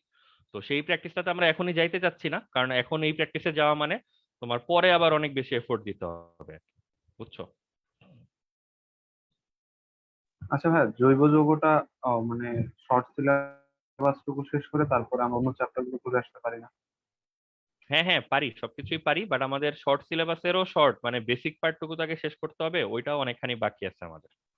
হ্যাঁ, তো ওটা আপনি মানে ভাইয়া, মানে মেইনলি বিপ্লব স্যারের মতো এরকম মানে হাই কোয়ালিটির, মানে যারা অনেক শিক্ষা মানে গভর্নমেন্টের অনেক তথ্য টথ্য জানে, তারা আর কি কয়েকজন টিচার আমাদেরকে বলছে যে ফেব্রুয়ারির শেষ অথবা মার্চের দিকেই পরীক্ষাটা হওয়ার সম্ভাবনা বেশি আমাদের আচ্ছা কলেজে আর আচ্ছা, কি, না না ঠিক আছে, টেস্ট ওইটা পরীক্ষা। প্রবলেম নাই, মানে যদি মার্চ বা এপ্রিলের দিকে পরীক্ষা হয় মানে আমরা ওইভাবেই প্রিপারেশন নিব। আমরা হয়তো তখন জৈব যৌগ ধরো আমাদের যতটুকু লাগবে আর কি অ্যান্সার করার জন্য ওইটা শেষ করে আমরা হয়তো চ্যাপ্টার 3 4 ছোট আর কি ওগুলো হয়তো আগে শেষ করে আসবো আর কি। মানে আমাদের ওই রেস্ট্রিকশন নাই বা ওইটা আমাদের প্ল্যানেও নাই যে আমাদের চ্যাপ্টার 2 পুরাটা আপাদমস্তক শেষ করতে হবে তারপর আমরা 3 4-এ যাবো, হয়তো ওরকম না।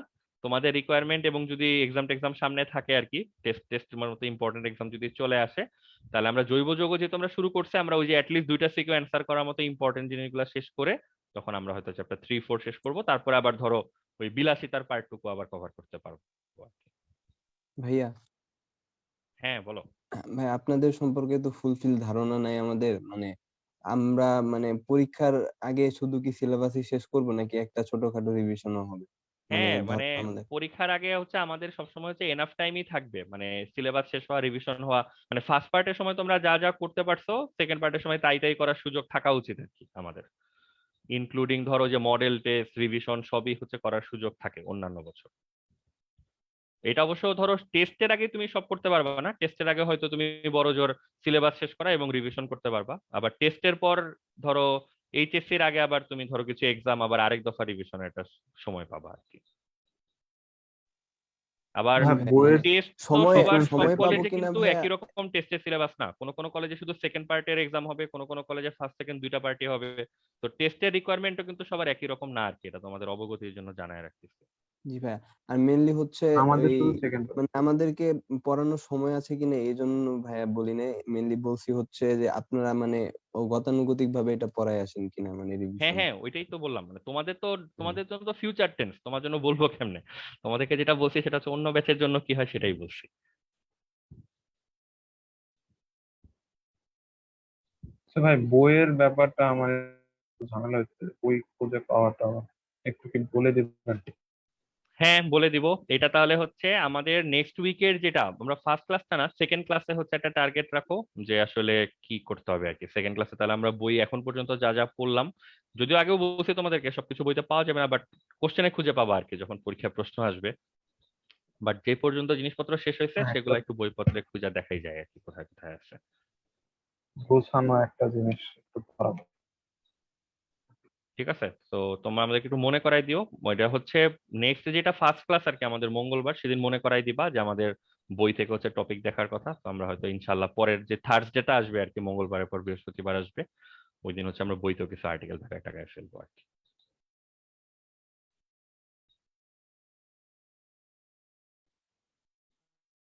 ঠিক আছে, আর এখন থেকে হচ্ছে তোমরা এই ধরনের সাইড ডিসকাশন ক্লাসের আগে করবা, ঠিক আছে? কারণ অলরেডি ধরো 10:30 10:40 পর্যন্ত ক্লাস নেয়, এরা খুবই ইনকনভেনিয়েন্ট আর কি সবার জন্য, অনেকে কষ্ট করে বসে আছো। ঠিক আছে, তো আমরা এখন থেকে ক্লাসের শুরুতে তোমাদের জন্য 5 মিনিট টাইম রাখবো, যার যত কথাবার্তা আছে ক্লাসের শুরুতে বলে ফেলবা, এটা তখন শুনতে হচ্ছে ভালো লাগবে আর কি আমাদের। বাট আপাতত যে যেটা বলতে চাইছো ঘটনা তো বোধহয় শুনতে পাইছো, চিন্তা টিন্তা করো, আমরা আবার তোমাদের সাথে ইনশাল্লাহ নেক্সট ক্লাস হচ্ছে আবার আলাপ করবো না। ঠিক আছে, আজকের জন্য আচ্ছা, আল্লাহ হাফেজ। Thank you. আসসালামু আলাইকুম। আসসালামু আলাইকুম ভাইয়া। ওয়ালাইকুম আসসালাম, ভালো থাকো সবাই।